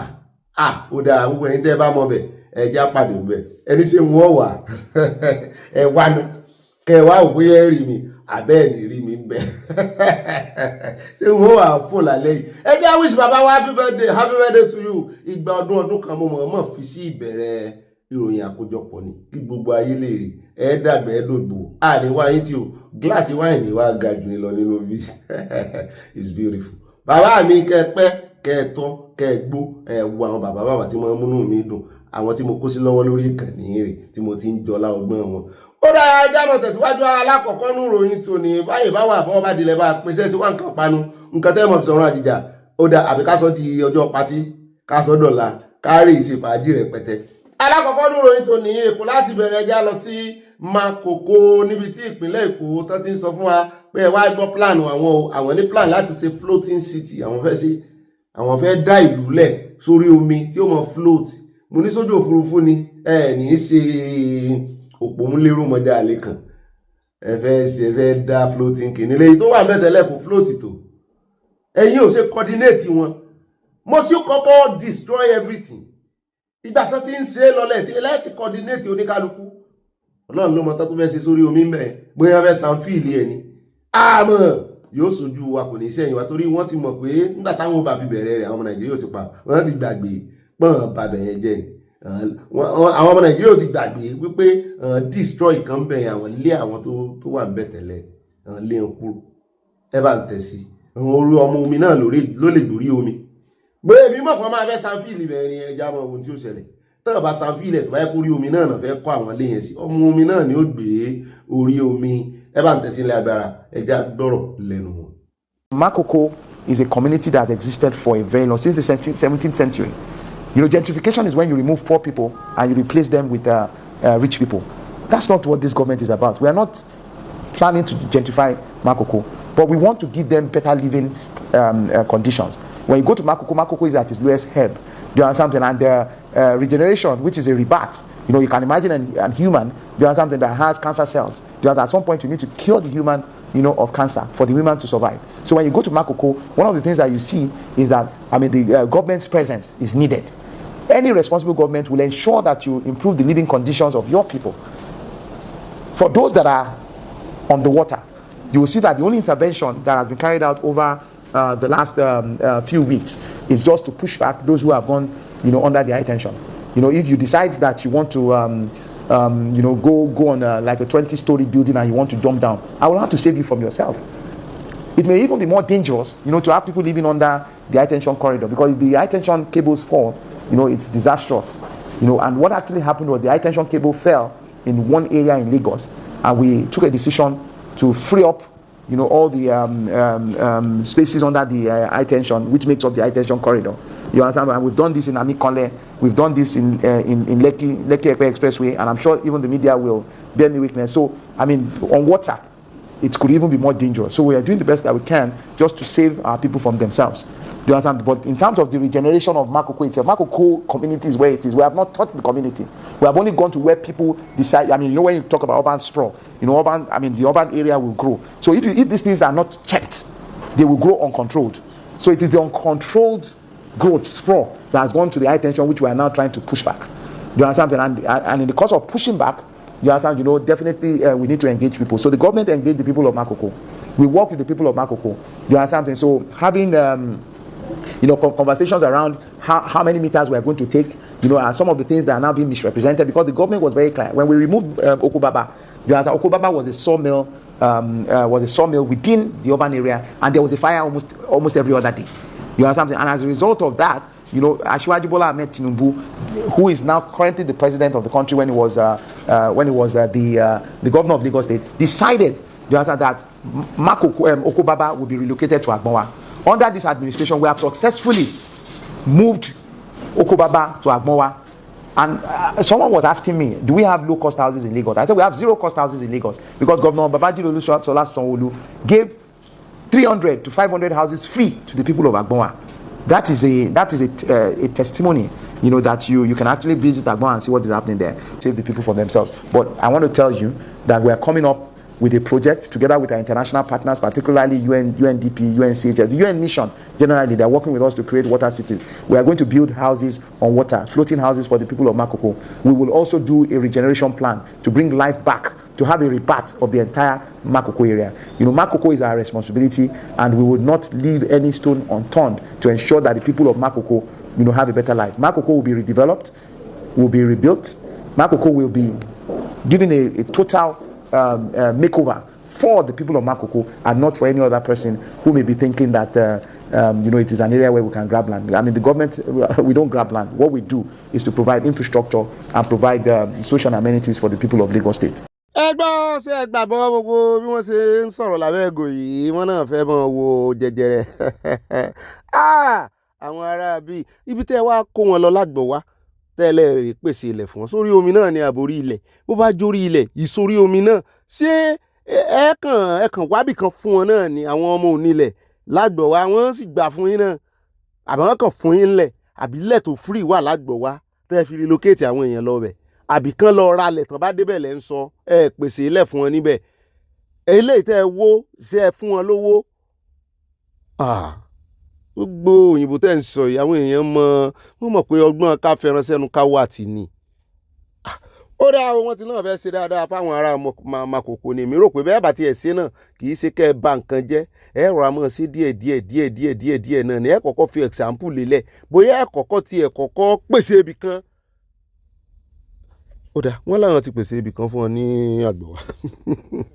Ó rẹ̀ káàbọ̀ padà ẹjẹ́ wa lọ sọ́dọ̀ àjọ FCCP, Federal Competition and Consumer Protection Commission, tán láwọn ń dáàbò bo àwọn oníbàárà káàkiri Nàìjíríà, wípé àṣírí ti tú sọ́wọ́ wọn báyìí o. They have uncovered a pattern of price manipulation by some domestic airlines, pé n tó ń jẹ́ kí owó bàálù ọkọ̀ òfurufú kó mọ́ wọn, pàápàá jùlọ àwọn ti local, wọ́n ní àṣírí ti tú sọ́wọ́ àwọn o. He said the development raised fresh concerns competition in Nigerian aviation sector, according to an interim review released by the agency on Thursday, wípé during the festive period ní December season. Wọ́n ní kí ló ṣẹlẹ̀ gan? According to the report, preliminary analysis of data obtained from local airlines showed that ticket fares during the festive peak were significantly higher than post-peak levels in January 2026, despite relative stability in key operating variables such as aviation fuel, government taxes, and foreign exchange. Gọ́ọ̀mẹ̀ntì ò fi kún owó tax, owó orí tán gbà lọ́wọ́ yín. Foreign exchange gan tún wálẹ̀ ní táìmù December. Pé kí ló wá dé tó wá jẹ́ pé owó kíní tí wọ́n fúẹ̀lì náà sì rèé tán máa rà sínú aeroplane kò tún wọ́n ní táìmù December. Àwọn èèyàn sì wá ṣe dirty December. Bẹ́ẹ̀ náà náà complain pé owó bàálù tí wọ́n jù Nàìjíríà pàápàá jùlọ within the local territory. Kí ló dé? Wọ́n ní àṣírí ti tú o. Mo ní náà December wọ́n máa lọ láti Abuja to Port Harcourt 405,000. Àní bàbá mi kan tí wọ́n fẹ́ lọ sílé láti UK wọ́n wá ní kàn lọ sí Ọ̀fà kàn lọ lọ́rin kàn gbé kinní látẹ̀kọ̀ kàn gbé airline 600 and something náà pè fún wọn tíkẹ́ẹ̀tì 600 and something.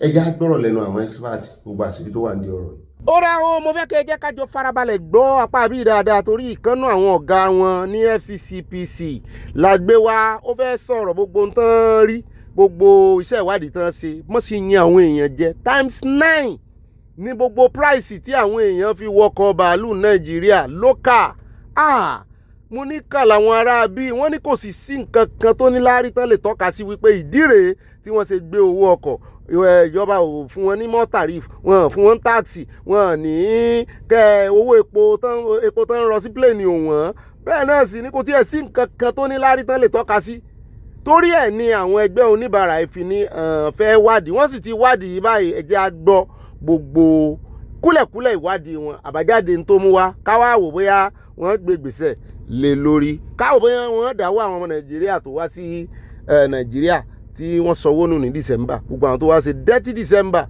ọ̀tọ̀ níta àwọn oní hòtẹ́ẹ̀lì o àbá lọ̀rọ̀ tiyan. So what we have uncovered are quite actually serious. For instance, on several routes, increases occurred for up to 5 times what it is today in January, or rather what it was in January. And even on a particular corridor, that's the Abuja-Port Harcourt corridor, the increases approached 9 times what the prices were in January. For us as a consumer protector and a competition authority, for us that was a smoking gun. We actually spotted a smoking gun. And what we have revealed is just the data, the raw data on what has happened, what we have uncovered. And I'd like to say that it's just the beginning, if we would say. You know, Nigerian consumers came under a lot of pains in December. And we got called from all corners, Nigerian consumers, and a whole lot of persons actually called out the commission to say, do something. And, but as an authority, competition authority and a consumer protection protector, we don't just act for the sake of it. We'll look at the variables and then we're able to act based upon what we uncover. And at this point, we have made other discoveries, but at this point, this is the one we are able to at least present to the public at the moment. So if taxes, price of fuel did not change at the time of the review, did your preliminary report also indicate precisely why this price is skyrocketed in December? Yes, for us, what we saw was essentially a pricing decision by operators. It was a pricing decision by operators. The reason is simple. If you look at, while in December, when there were hues and cries about pricing of airfares, we were told as a nation that some variables changed. And particularly, I think the operators mentioned the fact that there were increases in statutory taxes and charges. That we have uncovered was not true. And it's not true up till now as we speak. There hasn't been any increase in statutory charges or taxes. Indeed. And apart from that, some of the things we also discovered is the fact that all of the excuses that we are put forward have actually fallen flat at this point. We will not reach conclusions until we are able to interrogate the issues comprehensively. Definitely there will be sanctions if that becomes the case, because Nigerians suffered a lot. And you know, this exposed Nigerians to 2 forms of harm: affordability harm and accessibility harm. Nigerians suffered. And if you would also cast your mind back, or rather, if you reflect very well, you will discover that travels during the festive period were essentially a necessity to a lot of persons. It wasn't something that was discretionary, that you could just waive. For some persons, they had fixed barriers for that time. For some other persons, they had fixed some other events like marriages for the time, and a whole lot of things. So they were essentially necessities for a lot of persons to travel. But when you manipulate, or maybe you cause for artificial variables to begin to happen, definitely you can tell that it affects some persons. And the impact has been very heavy on consumers. As a result, we will not let this go. More so that it appears like this is now embedded in our market structure, such that every year, when we have a festive period, at any point in time in the year, you would have this kind of occurrences. So- And so for us not to get this entrenched in our system, we must have to act decisively. And that the FCCPC must do.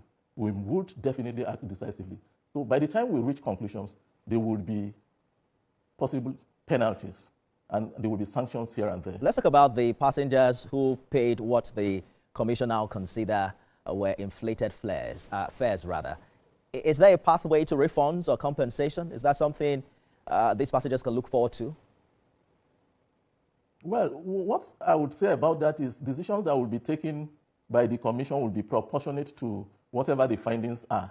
At this point, I will not speculate or hazard any guess as to what the commission will do. But definitely, there will be sanctions and there will be penalties if possible and if necessary, because we must have to stop setting untoward things in our marketplace. Consumers suffer a lot, and even the economy suffers too. So definitely, we would actually carry out our statutory responsibilities when the time comes. ẹ wo náà lẹ ti gbọ́ yẹn o wọ́n ti fìdí òótọ́ múlẹ̀ àti ẹ̀kọ́kọ́ dúpẹ́ wípé wọ́n tú àṣírí manipulation mọ́sí mọ́ yàn ọmọ nàìjíríà jẹ nìyẹn. ọ̀pọ̀lọpọ̀ àwọn èèyàn ló lọ lé àwọn tí ìsọmọ nàìjíríà gan tún join wọn lọ ṣe dirty December ń bẹ táìmù yẹn lẹ wá lérò wípé ẹ lè fa orí àwọn èèyàn àwọn hòtẹ́ẹ̀lì náà ṣe tiwọn lọ́tọ̀ àìmọye àwọn èèyàn tó búùkù hòtẹ́ẹ̀lì tán káńsù ẹ̀ lọ rẹpẹtẹ mọ́mọ́ wa kan wà lórí ìkànnì mo ti gbàgbé ó kọ wọn dà pé mọ́mí wa Victoria Bàdéjọ tí wọ́n ní àwọn ọmọ àwọn náà ó affect wọn tí wọ́n ní ká wá máa san how many thousands of thousands nítorí wípé wọ́n fẹ́ gbalé sí Lẹ́kì.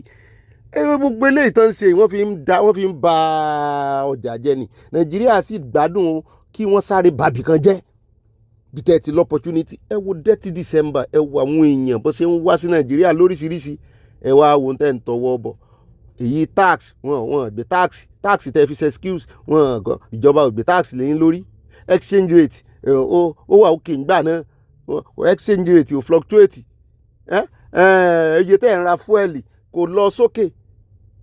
Kí wàá ní excuse yín sẹ́yìn náà fẹ́ mọ̀ ṣe bí àwọn ìyálọ́jà ni tó yẹ pé tọdún bá ti wá ní tó bá ti wà ń ta ní ìsìn ẹ gbowó ọjà òkè.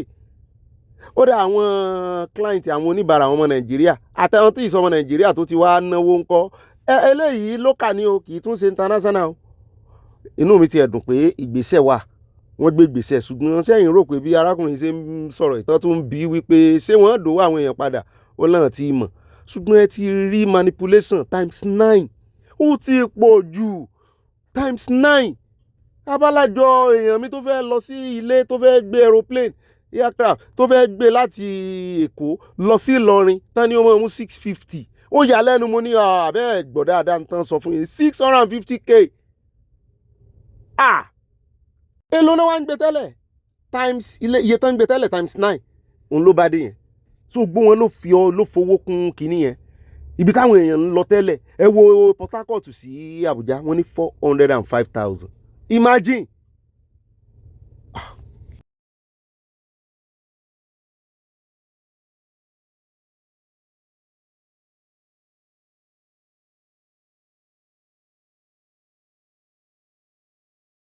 ó rẹ káàbọ̀ padà o owó ti bá December lọ àwọn náà fi ṣe dirty December ẹ ti gbọ́ oríṣiríṣi ọ̀rọ̀ mọ́sí mọ́rán yẹn àwọn ọmọ Nàìjíríà jẹ nìyẹn. N tó máa ń mú owó flight ṣe kí ní bí ni owó flight náà wọ́n bí o ó ní time náà wọ́n factor of time náà wà ń bẹ o ṣùgbọ́n wọ́n tó bá ti book ẹlẹ́ tipẹ́tipẹ́ tó fẹ́ lọ tó ti mo ti dájú pé o fẹ́ lọ Nàìjíríà ní December 2026 ìwọ búùkù tíkẹ́ẹ̀tì láàrin tí ó bá fi di May June ti búùkù ẹ̀lẹ́ ó rí bí ó ṣe cheap. Wọ́n kò sì ní dìgbà yẹn kan náà change síìtì àbíkan ní kíní ara tó fa ti Nàìjíríà nìyẹn wọ́n kàn change tíkẹ́ẹ̀tì àwọn èèyàn wọ́n kàn delay wọ́n kàn cancel tíkẹ́ẹ̀tì láì sọ fáwọn èèyàn wọ́n tó bẹ́ẹ̀ bí.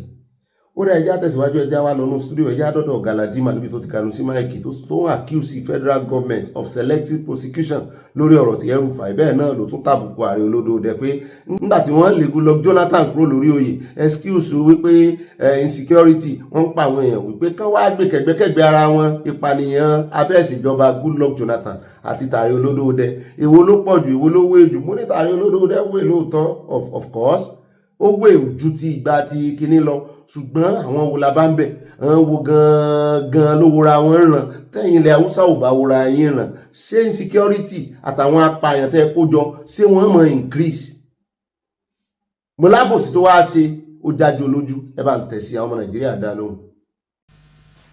They said they have 32 governors or 36, I don't know how many out of 36 they have.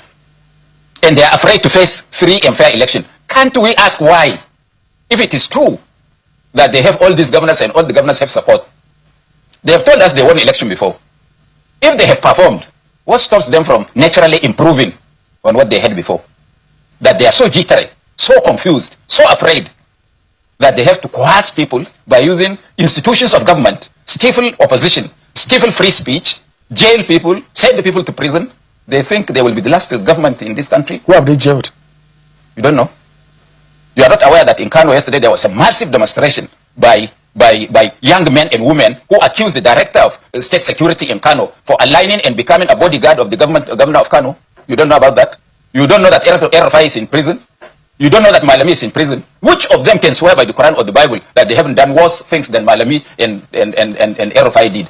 So the government is wrong for prosecuting Malami and Erafai? I'm not saying they're wrong, but why are they selective? There are those who some of those people who presided in the amendment of this bill are accused of stealing 500 billion naira of Nigerian taxpayers, and they are presiding over our destiny.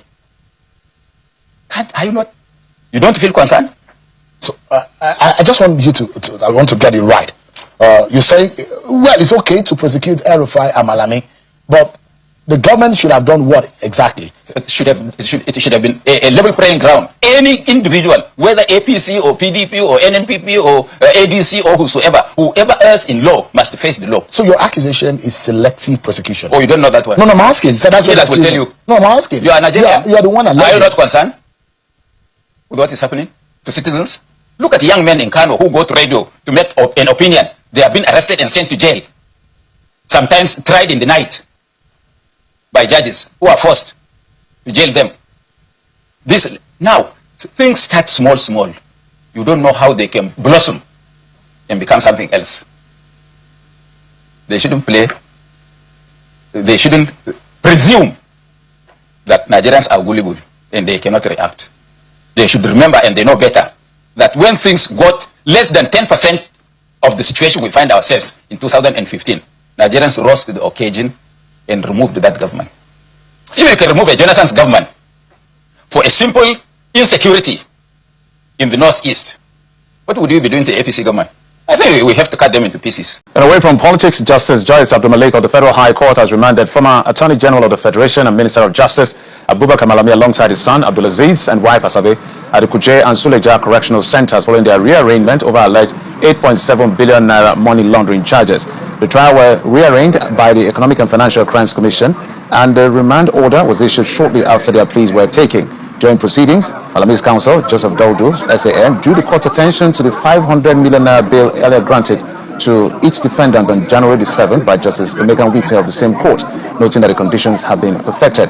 After arguments from both counsels, the judge held that the earlier proceedings had been legally terminated and that fresh bail applications must be filed, rejecting an attempt to move an oral application, and subsequently adjourned the matter to March the 6th for hearing on the bail applications and commencement of trial.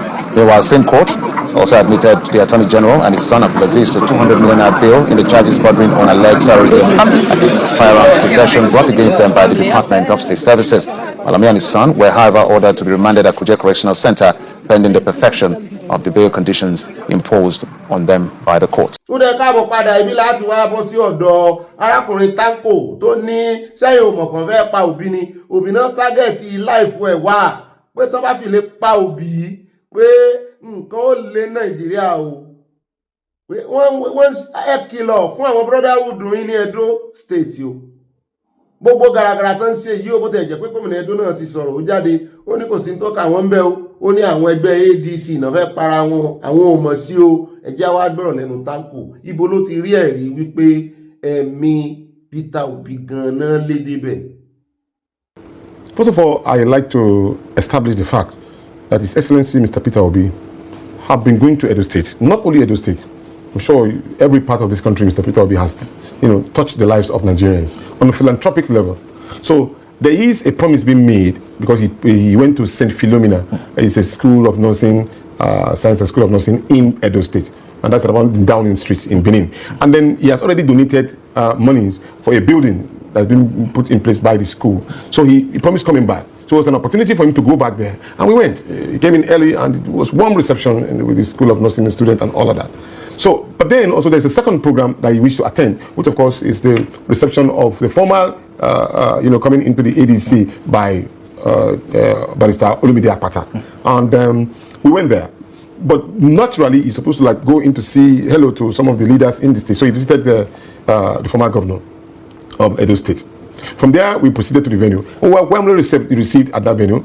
A lot of people came. And we were in the hall, a 2 or 3 story building. The hall is filled to the brim.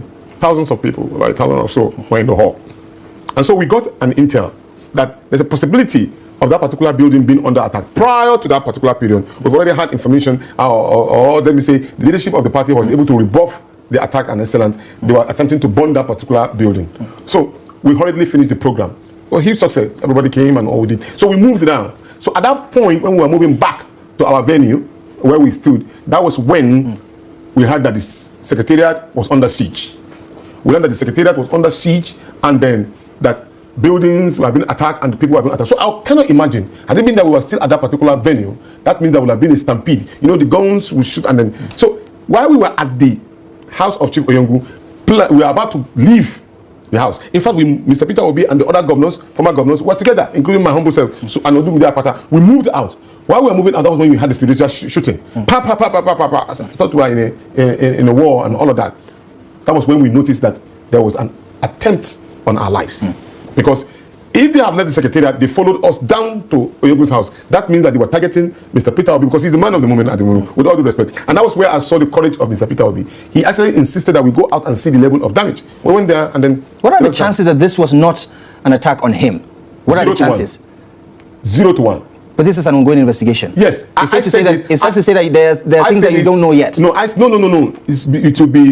It would be wrong for me to say that because there are already signs to indicate such. You remember, this is a choreographed attack. Remember the governorship candidate of Lagos State, Mr. Rose Gbadebo, had that similar attack.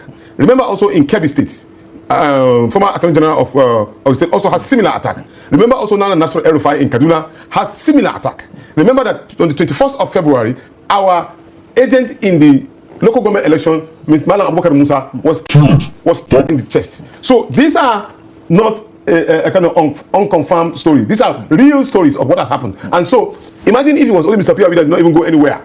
They wouldn't have been this kind of attack. So, we feel that the governor who has made this particular threat frontally, he made that particular threat frontally. He was like, okay. What was that threat? If you could just go back to... He said that Mr. Peter Obi or somebody, that's what he said. He said somebody that usually come here and he did not tell me. Like, if you are coming to my state, you must tell me before you enter my state. As a courtesy? Yes, and not as a courtesy. He didn't mention it as a courtesy. Okay. He just mentioned it that if you come into my state without telling me, whatever you see, you take it. Is that what he said? Yes, of course. I can play the tape. I thought he said his security cannot be guaranteed. Then he said the security cannot be guaranteed. At another event, he also clarified. He said this is not a threat.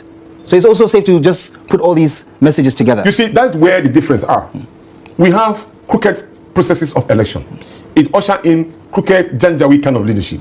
Obviously, the governor is not well schooled in governance. Because if he was well schooled in governance, he wouldn't have uttered those particular words out of his mouth. He's just trying to do a damage control, as the case may be. Because he came out and told Nigerians that Mr. Peter Obi, as the case may be, because he tried to cover it in a simple way, but if he comes to this state, whatever he sees, he should take it. I can give you a play, I can play it out. Yeah, and we can also play the next message, which he clarified to say it is not a threat. That's why I'm saying that the simple thing you should have said was that I'm sorry and I apologize for the way in which I mistakenly made those pronouncements, because he did make those pronouncements. So, governance. Are you saying categorically that the governor of Edo State has something to do with the attack yesterday? Believe me, on a pre-investigation on our own side, we believe he does. ó náà lẹ́tí gbọ́ lẹ́nu wọn yẹn wọ́n dárúkọ àwọn ọmọ ẹgbẹ́ àwọn tó ti àtáàkì wọ́n dárúkọ ilé ìtàn pa wọ́n dárúkọ ilé ìtàn fi sẹ́wọ̀n torí ẹ̀ la ṣe mú látọ̀dọ̀ Galadima tá a tún fún yín lọ́pdẹ̀tì lórí ti Malami wípé wọ́n tún ti rí àárẹ̀ ní òun àtọmọ ẹ̀ wípé alẹ́ lọ́wọ́ nínú sponsorship Boko Haram mo ní à ń retí kórúkọ tiẹ̀ jáde látọ̀dọ̀ Amẹ́ríkà náà títí tó fi wá kan ọ̀rọ̀ ti Peter Obi torí ọmọ ẹgbẹ́ kan náà nìyẹn ẹgbọ́n sí lóòótọ́ sẹ́yìn náà bílíìfù sẹ́ nígbàgbọ́ wípé wọ́n fẹ́ kí àwọn ẹgbẹ́ opposition kan rí mú mi wọ́n ti ẹ̀fẹ́ kan sí láyé àyà ní baba ń jà bíi kakúkọ mo ní àyà lọ́dọ̀ àwọn olóṣèlú yìí bíi kan para wọn ni o.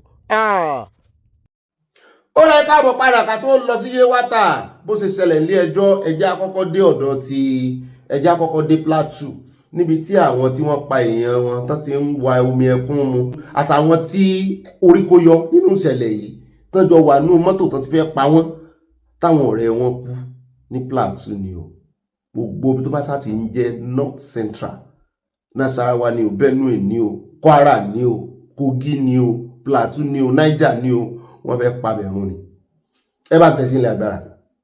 We lost him, and it's a very big loss. The only thing I can say is may his souls continue to rest in peace, because we have a very big hope in him that inshallah he's going to rest in peace. He's an hour before he was killed. This same person we're talking about posted a video on his own Facebook account calling on people not to take law into their hand. He was calling people to please respect the relevant authority, let's respect security, not knowing that he's going to be used as an example. Because when he was called, when I was called that this is what is happening, I called this person, I called his number to confirm that, yeah, is it true? Somebody picked the call, telling me that in Hausa, he was telling me that wannan mun riga mun kashe shi mun gama da shi sai dai uwar shi ta aiki wani, meaning that we are done with this one. It's left for his mother to burn another one.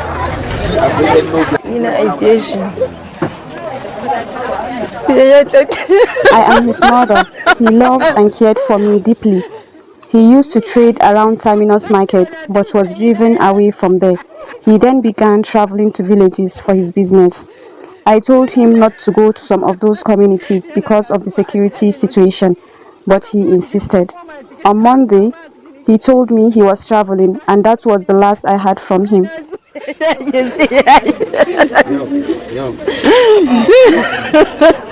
One of the survivors of the attack, Abdul Alim Ibrahim, described the incident as terrifying and unforgettable. Muna cikin tafiya kawai sai muka ga mutane a mashina 3 in 1 a mashina da Ora jẹ́ ń bá ẹnìyẹn jẹ́ ń bá translate gbogbo ohun tó sọ ní Hausa torí mi náà mo ti ní kó bá ń translate ẹ̀ ránṣẹ́.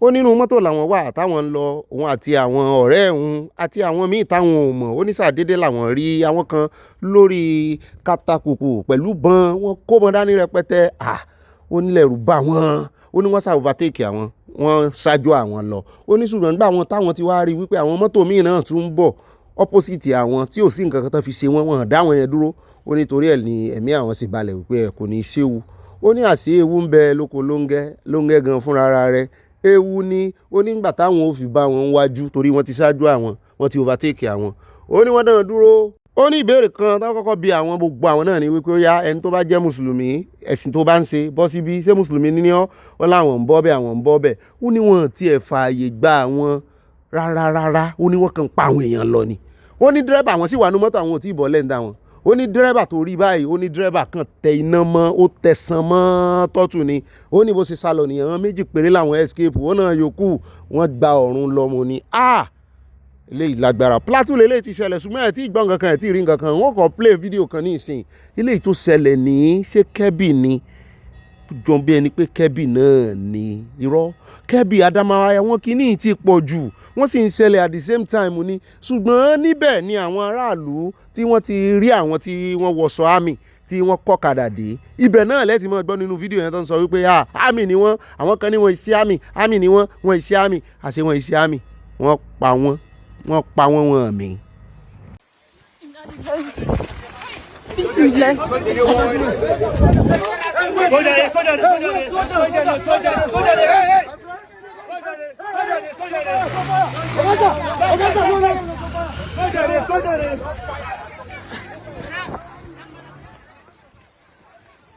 Anti soja ne fa.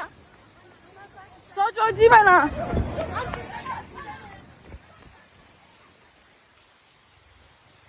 Soja ne. Sojoji na sun wuce ne fa. Sojoji ne.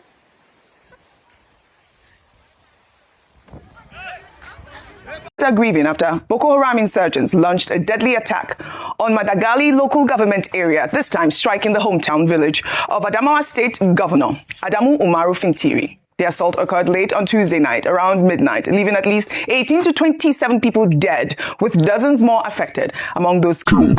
The cousin of the governor Fintiri himself. Several houses were touched during the attack, and many residents fled to nearby villages for safety. They came into our community and pretended to be military personnel.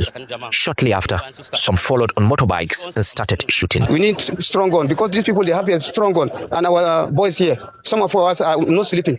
We are hurrying, we are going about in the bush. Àbí o náà lẹ ti gbọ́ yẹn o, eléyìí ni ó jẹ́ lẹ́ẹ̀kẹrin láàrin oṣù mélòó síra wọn o ní the same local government tí wọ́n ti pa àwọn èèyàn lọ ní rẹpẹtẹ o. Àwọn olórí yín ò rí nǹkan kan ṣe sí i. Wọ́n mọ̀ tẹ́wọ́ pẹ́pẹ́pẹ́ náà ni wọ́n tún pa ẹbí gómìnà ò sì ráàyè gbogbo eléyìí. Wọ́n lòun ti bí ó ṣe ṣètò bí ó ṣe defect sínú ẹgbẹ́ APC ní bá kiri 27 wọ́n fẹ̀mí wọn ṣòfò. Ẹ jẹ́ agbóhun tí Rufai fẹ́ sọ àtàwọn akẹgbẹ́ rẹ̀ ní Arise TV. The governor's family also attacked. The governor's village also attacked. This is coming nearer home day by day. The security forces, and like I said, I'll continue to highlight these insecurity that is plaguing our nation for the security forces. I believe this whole week alone, every single day there's been a death story in Nigeria. When are we going to rest? When is that going to stop? Which underscores the seriousness of the problem that we face. Whether you are a king or you are a village head or you are, an ordinary citizen, nobody is safe. And which makes the case a strong case for this call for state police and strengthening the security agencies in the country so that they can do much better. There's something that the military have just launched. They call it Operation Savannah Shield, which is supposed to be, a combination of all the armed forces, doing a lot more intensive. But this kind of story is tragic. So tragic. I mean, the average thing you can do for a citizen or for any community is the security of lives and property. People can no longer sleep peacefully in their homes, whether it's in a war. I think yesterday we had a story from a war, or it is from any other part of the country. And I think that the security agencies have their work cut out for them. And now we have a new Inspector General of Police. The primary duty that he will have will be to fulfill that mandate under the Police Act and the Constitution of ensuring the safety of lives and property, and for government to give them the necessary resources to be able to do their work. We commiserate with all the affected families and the state governor, but the thing to do is to make sure that Nigerians can feel safe, which is one promise that President Tinubu has made. Well said, Dr. Abaje. May their souls rest in peace. I mean, 27 people in Adamawa State. Can I just make a point based on the reports that the man said? He said something around the weapons that these terrorists came in with. He was saying that if only they had better guns that could match the weapons they came with. And that makes a case for who is funding the terrorists. Where are they getting these sophisticated weapons from? We've talked about the porous borders. We've talked about proliferation of arms. But I believe that, we cannot have the conversation around fighting against terrorists if we don't go after the financiers. If we don't go after those who are funding the terrorists. Because as long as there's a lifeblood for it, where people are able to buy them more sophisticated weapons, as sometimes even the Nigerian military has, then we will continue to have this issue. So we won't do much. So hopefully this is a case for the northern governors to really come on board and support state police. Yes, these are not just headlines. 27, these are our Nigerian citizens. 27 people died on Tuesday. Ẹ káàbọ̀ padà Súnsún láyé bá ilé ni ó wà sún adé ọ̀dọ̀ Walida tá a mú ìròyìn rẹ̀ wá fún yín lánàá. Walida Abdullahi níbi tí gómìnà Jigawa ti sọ̀rọ̀ bẹ́ẹ̀ náà ní ìkan lára àwọn ṣé mínísítà níyà ẹ̀ àbí kọmíṣánná kò tí ì yé mi dáadáa ṣùgbọ́n women affairs ni ìsídà kò jẹ́ mínísítà or kọmíṣánná tó ti fún wa ní relay jẹ́ pé kì í ṣe minor. She was not 16 when she left home. Wọ́n ti já mọ́ kí ni èjì ẹ̀ báyìí pé kì í ṣe minor o ẹ̀ mọ́ fi minor kún o a mọ iye àti ìṣẹ̀lẹ̀ o a sì mọ èjì tó wà ní ìsìn àgbọ̀ tààràtààrà ẹnu gómìnà wọn náà láti gbọ́ tán sọ pé ọmọ yìí kò fẹ́ lọlé. Ọmọ yóò fẹ́ lọlé tí wọ́n bẹ́ẹ̀ mi ṣe ń wo ọ̀rọ̀ yìí èmi ò rò pé ipá tajà ipá rajà omi ò rò pé ipá wà nù wípé bóyá kò fipá bá ọmọ yìí lò pọ̀ o bẹ́ẹ̀ mi ṣe ń wo yìí o ṣùgbọ́n kan ṣe ìwádìí wọ́n sá ti mú kó làkàtà àwọn DSS kan ṣe ìwádìí kárí torí ẹ̀ náà ṣe mú lọlé toró lòun ò fẹ́ lọlé ẹ jẹ́ àgbọ́ lẹ́nu gómìnà àti lẹ́nu bóyá mínísítà ni àbí kọmíṣánná. For now, the Jigawa state government is concerned that her own citizens have been abducted and then it has been found. So we need to find out what happens, how did these things happen, so that we can be able to prevent what will happen in the future. May I reaffirm that Walida's age has been officially verified by the National Population Commission? She's 22 years old by the provision of the Child Rights Act and the Constitution of the Federal Republic of Nigeria. Her continued stay in the custody of the Department of State Services has been voluntary, following credible threats to her life. Her safety remains overriding priority in all decisions concerning her. Ó lọ́lẹ̀ tí wọ́n lọ́mọ 22 years lọ́mọ yìí táwọn sọ pé 16 years wípé wọ́n sì calculate ẹ̀ gan wípé bóyá 18 years ni arákùnrin yẹn ló fi fẹ́ kò sì fẹ́ pamọ́ ó fẹ́ ṣe ẹ̀tọ́ kó ti ẹ̀jẹ̀ kó ti lóyún wọ́n ti bára wọn sùn ó fẹ́ ṣẹ̀tọ́ kí sì sóun ló adopt ẹ̀ lábẹ́ àwọn òbí ẹ̀ ṣùgbọ́n wọ́n ti lọ́mọ 22 years lọ́mọ yìí ó ti bàlágà 22 years ti bàlágà ó ti ẹ̀ bàlágà jù tá a bá fọ̀rọ̀ ẹ̀sìn bọ̀ ó bàlágà jù a bá fọ̀rọ̀ ẹ̀sìn àwọn tí mùsùlùmí bọ̀ ni o lọ́dọ̀ kìrìsìtẹ́nì kò tí ì tó lórí ilé ọkọ wọn á sì máa sìn ó pé at least kó wọ 25 ó kéré jù àwọn ọmọ ìsìn náà ò sì fẹ́ mọ́ wọ 25 mọ́ kan tó wọlé ọkọ ní ìsìn torí bí ó bá fi di 28-30 ó ti ń bá ìrọ̀lẹ́ dé o ọjà obìnrin wọn ló tètè ilẹ̀ wọn tètè mọ́ sọ ẹgbọ́ sí lóòótọ́ ni ó ti ń bá ìrọ̀lẹ́ dé tó bá ti ń wọ 30 something tẹ́lẹ̀ bíi 30 ló tó lè mọ boyfriend yẹn lè bíi 30 ni ló tó bíi 28 29 30 náà tó lè mọ rí ọ pẹ̀lú boyfriend àìjẹ́bẹ́ ọbẹ̀ tẹnu ṣùgbọ́n ní ìsìn wọ́n ní káwọn obìnrin tètè mọ bímọ torí ẹyin mọ́ mi àrin adé ló lè ṣàlàyé bẹ̀rẹ̀ kò yé mi ṣùgbọ́n lọ́rọ̀ kan àṣírí ibẹ̀ ti tú o wọ́n sì láwọn ò ní jí ó lọ lé báyìí kó kọ́kọ́ wà lákàtà women affairs náà ẹjẹ́ àtẹ̀síwájú àwa la mú àlọ́ rẹ̀ wà lánàá àbọ̀ rẹ̀ rèé ẹjẹ́ wá padà sọ́dọ̀ Umahi ariwo pọ̀ o lórí Umahi o bẹ́ẹ̀ náà làwọn èèyàn ń pariwo lé arábìnrin yẹn náà tó ń pariwo lé Umahi lórí ìyẹn minister for works ìyẹn ò dáṣẹ́ rẹ̀ dúró ó rè rí ààrẹ lánàá wọ́n tún ti gbéṣẹ́ ṣe Kánò sí wọ́n láti gbé títì míì fún òun bízì ní tiẹ̀ ṣùgbọ́n nínú kò sáàyè náà ló ti wá ráàyè dáhùn minister of works David Umahi has denied allegation that he deployed the police against Tracy Oyiri over an alleged campaign debt wey òun jẹ gbèsè pé nígbà tó ń ṣe campaign. Reacting to the claims, Umahi clarified that he did not order the arrest or harassment of anyone. According to him, the involvement of the police followed a formal legal petition and the authorities acted in line with due process, not on his personal instructions. Ó ní òun ò personally instruct the police. Ó ní kan bóyá on his behalf ni wọ́n kọ legal petition. Wọ́n ní Umahi ó ṣe àtẹnumọ́ rẹ̀ wípé is a legal issue pé ìjà court ìjà ilé ẹjọ́ ni and it should not be misrepresented as political intimidation pé òun ò lo agbára òun ò lo ipá òun láti intimidate ẹnì kankan o. He maintained that due process must be respected and urged the public to allow the law to take its course. Kí ló wá ní kọ́lọ́pàá rè mọ́mọ́ ọlọ́mọ sí lórí tí kìí ṣe criminal case àti pé nígbà tí court ti gba béèlì ẹ̀ kí ni àwọn ọlọ́pàá tán tẹ́ ẹlẹ́ petition bóyá wọ ni bóyá on your behalf ni kí ló dé tán ràn dì í mọ́ ọpẹ́lọpẹ́ Sowore lánàá agbọ́pẹ́ Sowore pé IGP tuntun agbọ́pẹ́ Sowore kọ́ IGP tuntun pé àwọn ọmọ rẹ̀ ti bẹ̀rẹ̀ o wọn ìgbọ́ràn o ebi tó bá pè wọ́n sí ló yẹ kán wá o tó bá sì pè wọ́n sí nǹkan tí ò yẹ kán dá sí tó jẹ́ bíi kí àwọn méjì máa jà àbí kí àwọn méjì jẹra wọn lówó kí ló kọ́ ọlọ́pàá ń bẹ̀ bẹ́ẹ̀ bá tiẹ̀ wà máa dá sí ẹ máa broker peace ni ẹ máa ní kókọ statement Ìgbòho ló fẹ́ sanwó kí wá ṣe kẹ́ ẹ tì mẹ́wọ̀n lórí kíni Nàìjíríà gan jẹ́wó ẹn tán wá jẹ lówó lẹ tún wá mú ẹ̀yin náà lẹ tún wá ń gbèsè lẹ́yìn pé kò sẹ́rì prosecutor yẹn náà lèdí wọ́n lé wọn lánàá ẹ̀jẹ̀ àwò bọ́n ṣe lé wọn tí Sowore fi wọ́n ṣẹlẹ́yà pé wọ́n ti lọ o wọ́n pàpà lọ o. Now what's up with you? Not doing directly. You know, lots of Bahana for those people.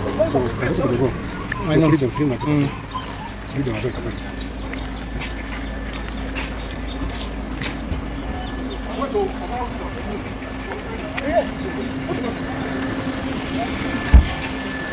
Where don't they go?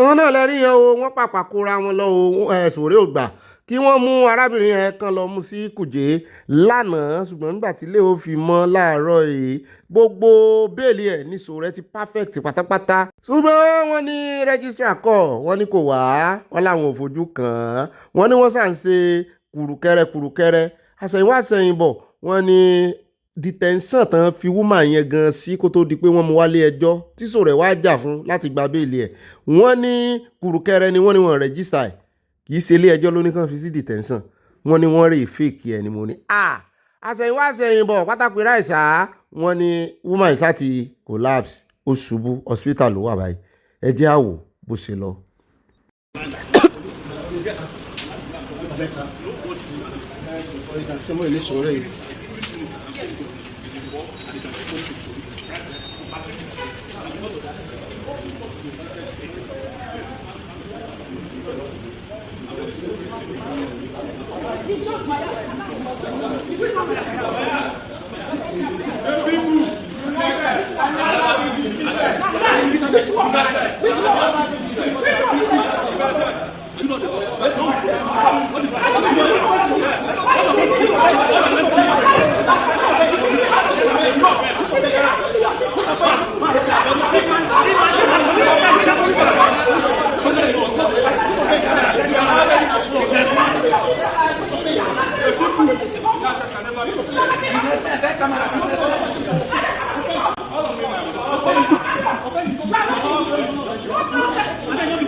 Hey.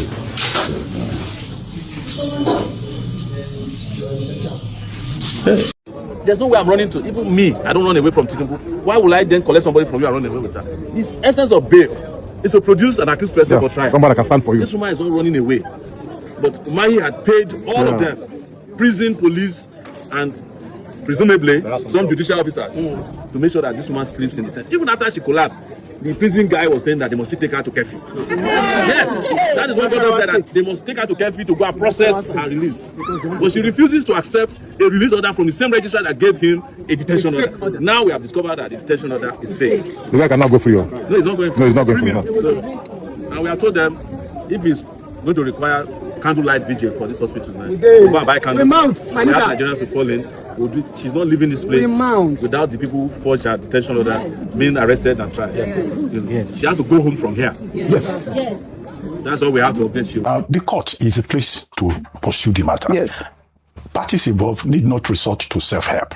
That's number one. And the social media is not a courtroom. In fact, to take a matter in court and be fighting it on social media may amount to, just taking your matter into your own hands. You go to court, and the court will only make a decision one way or the other based on evidence that is provided. Because dramatizing it would amount to contempt, either in the face of the court or away from the face of the court. Especially Korea. Rufai, go ahead. Doctor. 2 minutes, Dr. Rufai. No, this is straightforward. It's not a straightforward something. We'll break it down for you, Doctor. You see, what are you breaking down? You cannot decide a matter that is already in court on television. Doctor Oreo, you will know. Let's break it down. The bone of contention here is the high-handedness of what? Of the security authorities. You remember the case of what's it called? What's his name now? Dele Farotimi. Okay, Dele Farotimi as well. It was the high-handedness we talked about. You charge her for defamation. There's civil and criminal. What we are saying is you charge her for defamation. They came to bring her all the way. Then they put her in front of the police authorities and put her in front of Umahi, and they started to humiliate this woman. It was when they were doing that, she called in Showore. And when What do you mean humiliate? I don't they were shouting, they were talking down at her there. I saw her attacking the minister. No, they were talking at her. That was why he was leaving afterwards. Okay, I didn't watch that part of the video. This had happened. I saw her like this had happened a day before the court happened. Okay, I watched this video. So they went to bring her all the way from Lagos. They kept her there. They kept her in the cell. They were harassing her. That's when Showore stepped into the matter. And they went to court yesterday. All right? And when they got to court yesterday, they granted her bail. But what they were trying to do is that they were still trying to ensure that the bail was not perfected so that she will sleep. They will take her to Kuje. Horrible. So that was what they were trying to do. That's why the Towore protested. And he even went ahead to call the IGP. And he said, I will stand for this woman. Leave her for me. I will bring her to court. You can find me anywhere. The substantive matter here is the high-handed. We're not saying they should not settle matter in court. All right. Is the high-handedness. If you and I, do you know how many days they defame us? If you and I that we don't have powers in this country, can we just instruct the police to go and pick somebody in Lagos over a case of defamation? Is the high-handedness we're talking about here? But the other matters can be settled in court. Is the high-handedness. But the police should subject matter as well. Yes, is the high-handedness. In fact, that was why they went to Oji. That was why they went to hide the file. Because after they granted that bill, they wanted to ensure, to psychologically demoralize him more and even more, that they didn't perfect the bill. That's why at the point where we're saying they went to hide the file. That was why he fought and he stood still. That you've granted this woman a bill. Let this woman at least go. They said no. They had even brought in police reinforcement to be able to take the woman to Kuje. Let's allow. I think it's normal procedure that you have to perfect the bill. It's normal procedure. Everybody, what we're looking at, from the video you showed, Oji, what we're asking for is professionalism and fair treatment across board, irrespective of who you are, and that nobody should use their office to intimidate any Nigerian. And unfortunately, we've seen this happen a number of times. There are too many examples to mention. Some of which we have talked about on this show. We looked at the Risco treatment, looked at the Daily Rotimi case and all that. Yes, the woman would have a day in court, but what we're saying is that in the process of that, let there be fair treatment and no intimidation. And on the fact of the gender card, I have to speak because I'm a woman. It's not every time that the gender card is played. And to be fair, both of them are married. So if she's married and he's married and they're in the hotel room, both of them have questions to answer. It's not because, a married woman, both of them were married. And in this instance, and I don't want to go into the substance because, of course, like you mentioned, it's in court. But in this instance, she's saying that his denial of ever meeting her is what she's questioning and saying she has evidence. Maybe she should post the pictures up and let's see just how cozy.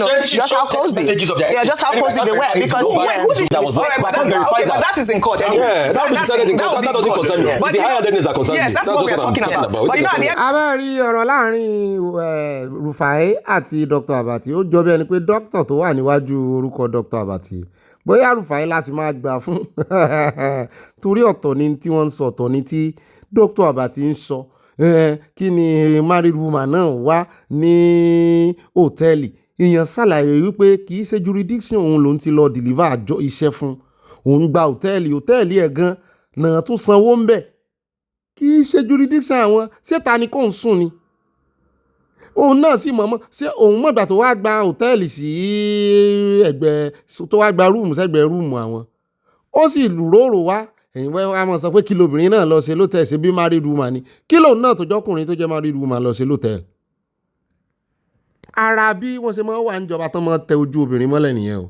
ṣùgbọ́n Rufai fún jẹ dáadáa tó rọ́tọ̀ ní tó fẹ́ sọ ń bẹ̀ yẹn Rufai ní kò dá kán máa lu ọlọ́pàá kán máa fi threatening èèyàn.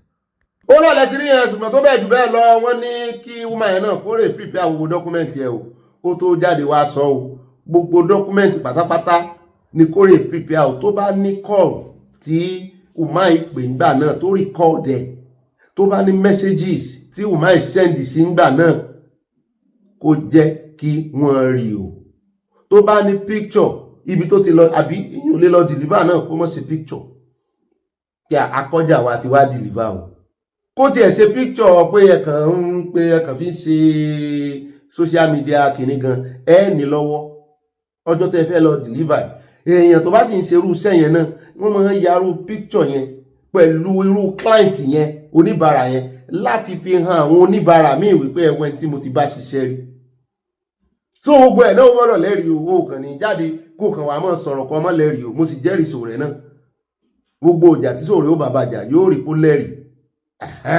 so ká máa retí pé ó ní ẹ̀rí àwọn ò nídìí ẹ̀rí rẹ̀ ilé ẹjọ́ náà tí Umar ti sọ wípé káwọn pàdé ibẹ̀ náà láti gbọ́ bẹ́ẹ̀ náà látún gbọ́ lẹ́nu ẹ̀ lánàá ó ní odidi family mẹ́rin ni Umar ti tì sínú ó ní odidi family mẹ́rin on behalf of Umar náà wà nínú àhámọ́. níbẹ̀ ìjẹ́ wá sáré yà lọ́dọ̀ àwọn sínétọ̀ tó sọ wípé àwọn ò lè ní o àwọn yọkùrò ń sẹ́ni omonita lẹ́fẹ́ yọ wọ́n ní ọ̀gá CAC bọ́ọ̀lù àwọn ọmọ Nàìjíríà ó ṣe wá wọn rẹ́gísítà bísínẹ́sì wọn lẹ́lòmíì wà ńlẹ̀ kí ló ṣe wọ́n láwọn pè é kó wá defend the budget wọ́n ní kò ọ̀nà invitation àwọn ó fa àwọn gúngi mo ní bóyá kò sówó nínú budget kò sí nǹkan kan bóyá zero budget ni nígbà tó di Minister of Health tó jẹ́ pé nínú billions of kìíní tẹ approve fún 35 million naira lẹ́ release bọ́ọ̀lù bóyá 000 ló bá dé lọ́dọ̀ tiẹ̀ wọ́n ní ó tiẹ̀ wà náà. Para ibi táwa fi ìdí ìròyìn jálẹ̀ sí lónìí ẹja padà sí Yewata níbi tá a ti ń gbọ́ tán sọ wípé àwọn police witness wọ́n ní wọ́n wá sílé ẹjọ́ wọ́n wá identify nínú àwọn tán mú wípé àwọn náà pààyàn àwọn náà sì sọ̀rọ̀ wọ́n náà tú àṣírí wọ́n ní wọ́n jẹ́wọ́ dé ọ̀dọ̀ àwọn Fúlàní ní Nasarawa ó yà mí lẹ́nu o. Wọ́n ní over 200 men ni wọ́n kó AK-47 dání lọ́jọ́ náà tán ya wá sí Yewata. A prosecution witness on Thursday told the Federal High Court in Abuja that some disgruntled Fulani chiefs, àwọn olóyè wọn, sponsored over 200 armed men wielding AK-47 rifles to carry out the June 13, 2025 attack. Ṣé lè yóò wà tó ẹ̀rí? Police ti kó gbogbo wọn, ṣé lè yóò tó ẹ̀rí? Ẹni tó wà níbi ìpàdé yẹn ló sọ̀rọ̀ ní tán pa àwọn èèyàn Yewata lọ rẹpẹtẹ. The attack allegedly left more than 200 people dead and properties worth millions of naira destroyed. The witness, Moses Paul, a team leader with the intelligence response team of the Nigerian Police Force, testified in a trial of 9 suspects charged in connection with the attack in Benue State. Warning, the 9 suspects accused of involvement in the deadly Yewata attack pleaded not guilty on Monday, February 3, 2026, to the 57 amended charges bordering on terrorism before the Federal High Court in Abuja. In count 1 of the charge, the defendants were accused of knowingly participating in meetings ìpàdé láàrin oṣù karùn-ún sí oṣù kẹfà lọ́dún tó kọjá 2025 ní Nasarawa State láti plano attack yẹn ní Yewata. Wọ́n mọ̀ sí ìpàdé yìí kó tó di wípé wọ́n wá san owó, wọ́n rèsì owó láti bẹ àwọn tán bẹ̀ lọ́wọ́ ẹ̀yẹn lọ́wọ́ ẹ̀. So wọ́n mọ ibi tán wà, wọ́n mọ phone number àwọn Boko Haram tó ràn náà wá, àwọn ISWAP. When did the prosecution allege that the attack led to the burning of houses, grievous bodily harm, and death of about 150 persons, contrary to Section 12A of the Terrorism Prevention and Prohibition Act 2022. Only the 1st to 5th and 7th to 10th defendants were subsequently ordered to be remanded at the Kuje Correctional Facility. Ẹ má sọ bí tán remind wọn sí. Ẹ sì jẹ́ kẹ́jọ́ ìyá. Síbí tó ṣẹlẹ̀ ní oko Ọ̀yọ́ nìyẹn. Tán náà remind àwọn ọmọ àwọn fẹ́ lọ gbà wọ́n ní Ọ̀yọ́ Parks. Tán tó pa àwọn èèyàn lọ rẹpẹtẹ. Led in evidence by the Director of Public Prosecutions of the Federation, Rotimi Oyedepo, the witness alleged that the attackers were commissioned and funded by disgruntled Fulani chiefs who held meetings and pooled resources to execute the assault. Paul told the court that he was in Akpa, Benue State, when he received a distress call on the day of the incident and was immediately assigned to investigate the case. Upon arriving in Yewata, our team commenced investigations, which led to the arrest of the defendants in Kadako, Ageregu, and parts of the Nasarawa State. According to him, the first defendant arrested was Haruna Abdullahi, apprehended in Ageregu, Nasarawa State. During interrogation, Abdullahi allegedly confessed to attending meetings involving Fulani chiefs in Nasarawa. The witness said the meetings were convened to address what was described as alleged unfair treatment of Fulani Esimo. Wípé ntí Gumi mọ́ sọ náà nìyẹn wípé pààyàn wọ́n bínú ni wọ́n gbẹ̀san tí Nàìjíríà ṣe fún wọn tí ó dáa. Àmọ́ agbọ́lẹ́nu Gumi dáadáa, agbọ́lẹ́nu Caliphate náà sọ̀tánù wọn dáadáa rí pé bọ́n ṣe ń treat wọn ní ó dáa.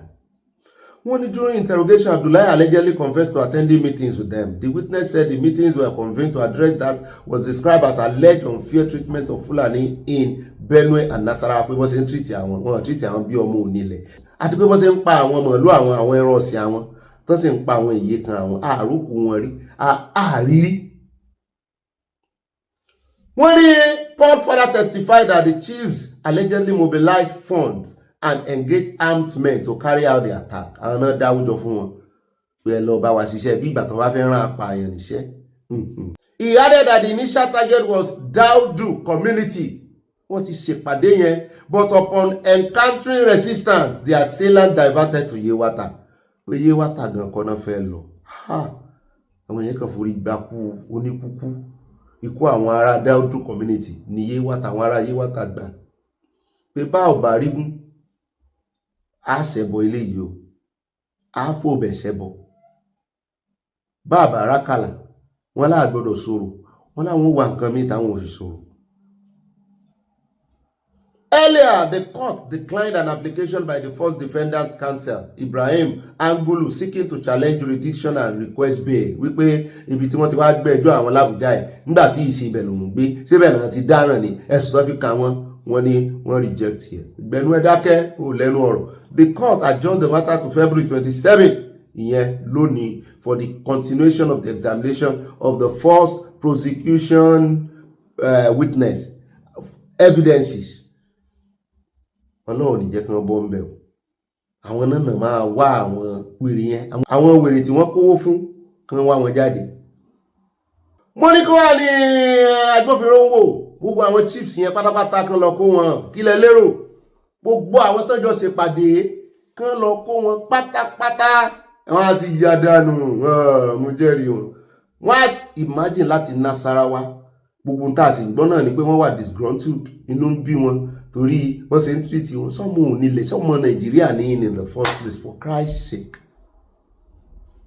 Kọ́mọ̀ jẹ́ kẹjọ́ ìpẹ́ o kọ́mọ̀ jẹ́ púpẹ́ rárá àwa àmọ́ fún yín níròyìn bó bá ṣe ń lọ torí ọ̀pọ̀ ìgbà náà ìròyìn náà máa ń sún àwa o torí pààyàn lójoojúmọ́ wọn gbégbèsè tó yẹ kán gbé wọ́n ń wora wọ́n ń ran àwọn ọlọ́pàá náà tí nǹkan bá ṣẹlẹ̀ wọ́n wà reactive ni wọ́n wà proactive ẹ̀wẹ̀lẹ̀ tó tún ṣẹlẹ̀ láàrin arábìnrin àti David Umahi gbogbo ẹ̀ tí ń bá rò gbà mí báyìí mo wò pé bí n bá fetí pé mi gan gbọ́rọ̀ òyìnbó ó máa ń sú mi gbà mí fún ọmọ ọmọ wa míì tó níwo àwọn òròyìn Nàìjíríà yìí ó ti sú wa ó máa ń síbẹ̀ ṣùgbọ́n àní sáláìkàròyìn ní ká lè gbéra wa débẹ̀ ká mọ bó ṣe ń lọ torí irú nǹkan báyìí ò tún lè máa ṣẹlẹ̀ kéèyàn tó wà ní òkùnkùn information is power is light tí ẹ̀ kọ́kọ́ mọ bó ṣe ń lọ náà tó ń fáwọn náà encouragement yẹn nìyẹn. Ilé aláyọ̀ yóò ní bàjẹ́ láṣẹ Ọlọ́run Èdùmàrè o ṣùgbọ́n àwa ti mọ́kàn kúrò lórí ọ̀rọ̀ Nàìjíríà ọ̀dọ̀ Ọlọ́run la fọkàn wá sí o. ẹ jẹ́ wá rí báyà nínú àsọkù ọ̀rọ̀ tá a sọkù lánàá lórí ti bọ̀dà Délé Fárótìmí wọ́n sọ̀rọ̀ ìyàláyọ̀ ọ̀rọ̀ náà sòkò ọ̀rọ̀ ránṣẹ́ sí Lai Muhammed wọn lórúkọ ní ń ro orúkọ amọ̀ọ̀rọ̀ ọmọ àpèjẹ́ amọ̀ọ̀ròyàn wọn lórúkọ bọ̀dà Lai ní ń rò wọ́n wọn ló pònúràdà àgbàlagbà onírọ̀ òpùrọ̀ wọn ló ní wọn. Ó dá ẹjẹ́ àgbọ̀ àsọpọ̀ ọ̀rọ̀ wọn bí àyà bá ní nǹkan míì tó tún fẹ́ fún wa àgbọ̀ nínú abala ń bára ẹ̀ fún àwọn tá a bára ẹ̀ ni o. I love you, happy weekend, enjoy yourself, happy birthday to you again bàbá wa Adésínà o. 70 plus pẹ́ tọ̀ gbó àníwá yín ti báyìí gbogbo ẹ̀yin ọlọ́jọ́ ìbí náà kó sì tó parí ní oṣù akínyín agẹ̀yìn we love you all aya gbé wa débẹ̀ ní abala ẹ̀ ń bára ẹ̀ àròjọ mùsùlùkùn. Nigeria happens to the Nigerian every day. We seek to prevent Nigeria from happening to us. Sometime in the morning, you find Nigerians waking up and crouching on the floor and praying against all the dangers of the country that they have built. So Nigeria is happening to them on a daily basis. And it happens to me as well. If I had to get up in my house at 4:29 this morning in order to make a court date in Ibadan when I shouldn't even be here in the first place, it begins to tell you about how Nigeria happens to us variously. Every time you have to do something that was not meant to be done, but you have to do it to survive the country in which you live, that is Nigeria happening to you. When you have to get out of your house as early as 5 o'clock in the morning to make your office for 8 o'clock, that is Nigeria happening to you. When you have to pay out of pocket for children's school fees when the education is meant to be free even at primary school level, or these children are going to schools that are best teaching illiteracy and you have to go out of pocket to get good schools, that is Nigeria happening to you. Nigeria happens to the Nigerian on a daily basis. Whether you are poor, rich, members of the ruling class, or one of their victims, Nigeria happens to all of us every day. It's the degree to which we are conscious of what is happening to us that differs from person to person. Degree of consciousness? Yes, degree of consciousness. What does that mean? You have some nabulists in place of citizens, persons who are sleepwalking through life, perpetually making excuses for their oppressors and ruiners instead of focusing on what is happening to them and how to prevent that from being passed down to the next generation. They would rather make excuses on behalf of those who are ruining their lives. So it's a function of consciousness. If you are unaware of the fact that you are oppressed, you are more receptive to the idea of oppression. But the more aware you become, the more conscious you are, the more you can articulate the condition of the victim, you become a danger to the oppressive system, and you become an irritant to those who have become accepting of oppression. So, well, in your book, you accepted that there's the weaponization of ignorance. Yeah. The fact that I can identify it is suggestive of the fact that I'm not affected by that weaponized ignorance. The average Nigerian sit down on a daily basis and they are busy consuming news written for them by those who are looking to shape the narrative and focus their attention away from the real issues. They are told that it's the Christians. They are told that it's the Muslims. And these are coming through supposedly credible news channels. You do not have a media that questions any longer. Largely, the Nigerian media has become complicit. So who is teaching anybody? The weaponized ignorance comes in multiple fashion. Today in Nigeria, you don't have a national curriculum that is known to all. You don't have a national education curriculum that we can interrogate. It comes out piecemeal at the discretion of whoever is administering the system whenever they care, which is why you are getting all kind of funny textbooks coming out and being flagged. Nobody can tell you that this is the national curriculum. That is the beginning of the weaponization of ignorance. I identified weaponized ignorance for the first time in 1994 as an undergraduate. That was the first time I used that phrase. I could see the deliberate undereducation of the Nigerian child. So if we're talking weaponized ignorance, you must understand that it's not a one-line item. It's a systemic thing. The weaponized ignorance has affected the trade. You don't have tradesmen any longer. Where you have them, they are barely literate. You have tailors who do not even understand the geometry of the human body. So they sew for you sometimes. You wear a shirt and you find that one part is taller than the other side, and then it's looking like a carpenter sewed the shirt. That is part of the weaponized ignorance. Everything is degraded. The human capacity to imagine, to function, and to even execute instructions have been degraded when you deliberately ignore to train people to the point where a country as rich and blessed as Nigeria has over 130 million children. Those are the ones between the ages of 5 to 14 out of school. 30 million. What kind of future are you expecting from children that you are refusing to train? So will you want to blame the ignorant for not understanding that the oppressor is after him? You see, the Yorubas have a proverb I would attempt to translate. And what it says is that the wise will teach the ignorant. But that presumes the readiness of the ignorant to learn. Unfortunately for us in Nigeria, especially those of us who presume to know, who are looking to teach, we're competing with a system that has weaponized even religion. Religion in its root comes from the Latin word religare, or you go to Old French, religio. Both of them means the same thing, to bind. But what is being bound by religion is the human imagination, which is the seat of our creativity.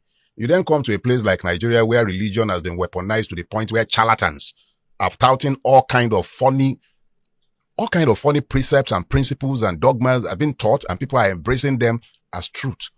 People are telling you they enter toilet in one European country to come out in the toilet in another European country. People are telling you to fast and pray for Nigeria when they didn't fast and pray to build all the prayer cities and redemption camps that they are building all over the place. People are telling you to embrace Sharia. Meanwhile, the Sharia that they are embracing here does not build the kind of fantastic countries that have been built in the Emirates or even in Saudi Arabia. Religion has become a destructive force, an excuse for not doing anything, for inaction, for cowardice. So when you talk about ignorance, you must understand that in the Nigerian context, the ignorance that is already weaponized against the people by the refusal to educate or by the intention to miseducate is compounded by the fact that religion is layered on top of that, and it does not promote the use of the human intellect. If anything, it says leave everything to God. I have read your books. The Imperatives of the Nigerian Revolution and this, Do Not Die in Their War. Look at this. If you read these books, you will walk through the mind of the author, Dele Farutimi. So having read your work, I come out with the conclusion that he is a radical intellectual. Then if he's an intellectual and he resides in an ignorant nation, has he failed? Well, let me put it this way. When I started out, I imagined that I could change my country by sheer force of persuasion. And then I found very quickly that I embraced what I these days describe as the Elijah complex. The Elijah complex is the one that leads you into believing that you are the only one that knows how to do it. And if you can't do it, then it simply can't be done. Remember, Elijah was busy calling fire from heaven, burn the offering, pour water and all. He did all those mighty works. And then he heard that Jezebel was after him, and he ran to the cave of Adullam and he started crying. I'm the only one that is left of all your God said, shut up. I got 7,500 you know nothing about. So I learned very early in life that I must never presume that simply because of the insignificance of my own contribution or my inability to dent the mountain that I see in front of me, I learned not to despair. I learned very quickly that I should just play my own role. Other people will do their own part. It might be in this season or it might be in a time to come. I learned long time ago not to allow myself to be bothered by the frustrations of my environment. The fact of the matter is that I take comfort in knowing that I speak timeless truths. I write timeless truths. If and when the time comes for a generation that will make use of what I have written, of the things I'm saying, they will find their way to rectitude. This generation is already reading you. I had to get away from assuming that this generation would do it. When I was embracing my Elijah complex, I was assuming that because I see hopelessness in this generation, I see a defeated people. I see a people born defeated, willing to accept all kind of madness. Even when you speak on their behalf, they are the first to cast you down for simply having the audacity to say what they are refusing to say, even though you are speaking to their pains. Do you care? The point where I stopped caring was when I arrived at the position that I'm actually not writing for this generation. I'm not talking for this generation. You said you are writing for history. I'm writing for posterity. I'm writing for another generation that will come on. The truth is the truth is the truth, regardless of where and when it is spoken. But I'm saying you have written for this generation. I have written. It is for this generation to decide whether what I am saying works for them.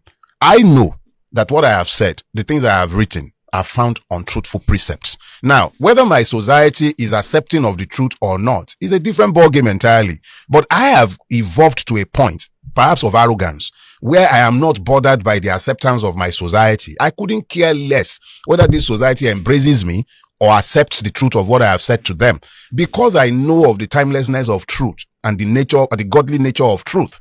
I know that as long as the things I have written are found on truth, it will resonate with a generation that desires to return to normalcy. They would also be able to retrace their steps back to the point where we lost the battle, if we lose the battle. But it is critical that we tell these truths. It was a wise man that said that the truth that is untold is not the truth. It is only the truth we tell that is the truth. If you know a truth and you prefer to keep quiet and you found a reason to be silent, the reality is that that truth is not told. Truth dies in darkness. I think it was a New York Times that had that as their masthead at some point in the past, or maybe Washington Post. I'm not sure which one now. But truth dies in darkness. If you do not articulate the truth, it dies. But this generation loves you. You see, this generation looks for messiahs. I am not a messiah. I'm just Dele Farotimi, another Nigerian, warts and all, with all the weaknesses of every other human being. I don't need them to love me. I need them to act on the truth that they know. We find it very comfortable and convenient to point fingers at our ruiners. But the reality is that the true change that Nigeria desires or demands or needs has to come from the individual, coming to the knowledge of the fact that we cannot continue like this. If there is no personal regeneration, there cannot be national regeneration. If there is ignorance, we need a lot of mental work to drive them. There are two levels of ignorance. Okay. There is the ignorance that is visited on a man, and then there is the willful ignorance. The most damaging of ignorance that I have seen in Nigeria is the willful ignorance. The one where a man is confronted with the truth. He's right there in front of him. He can see it. You've articulated it. The evidences of his own eyes, his ears, and his God-given brain is suggestive of the fact that he should do a course correction. But the person's ability to process the truth has been impaired either by religion, ethnicity, or sometimes a combination of both. They simply cannot process the information. You're telling someone that the fact that this man is from your ethnic nation does not mean it's the best thing for our country. And you say, no, it's our turn. Yes, it's our turn. I've heard you. But would you employ this person in your poultry if you were running a poultry? Say, like, would you have this person as your son-in-law? You say, God forbid. But you want this person in charge of the Commonwealth? The biggest problem we have in Nigeria, yes, we have ignorance, but the willfulness of the ignorance, the deliberate refusal to be enlightened, to be educated. You even see certificated morons, people with PhDs, master degree, and they are refusing the evidence of their own eyes. That has nothing to do with, it's not plain ignorance. That's deliberate. It's intentional. Somebody is being intentionally blind. I'm saying remove the blindfold in your eyes. I can see the look at this. You know, I've been told is white. Okay, they told you is white. I'm showing you is red. You can see it. You say, no, I don't want to look at it. That is willful ignorance.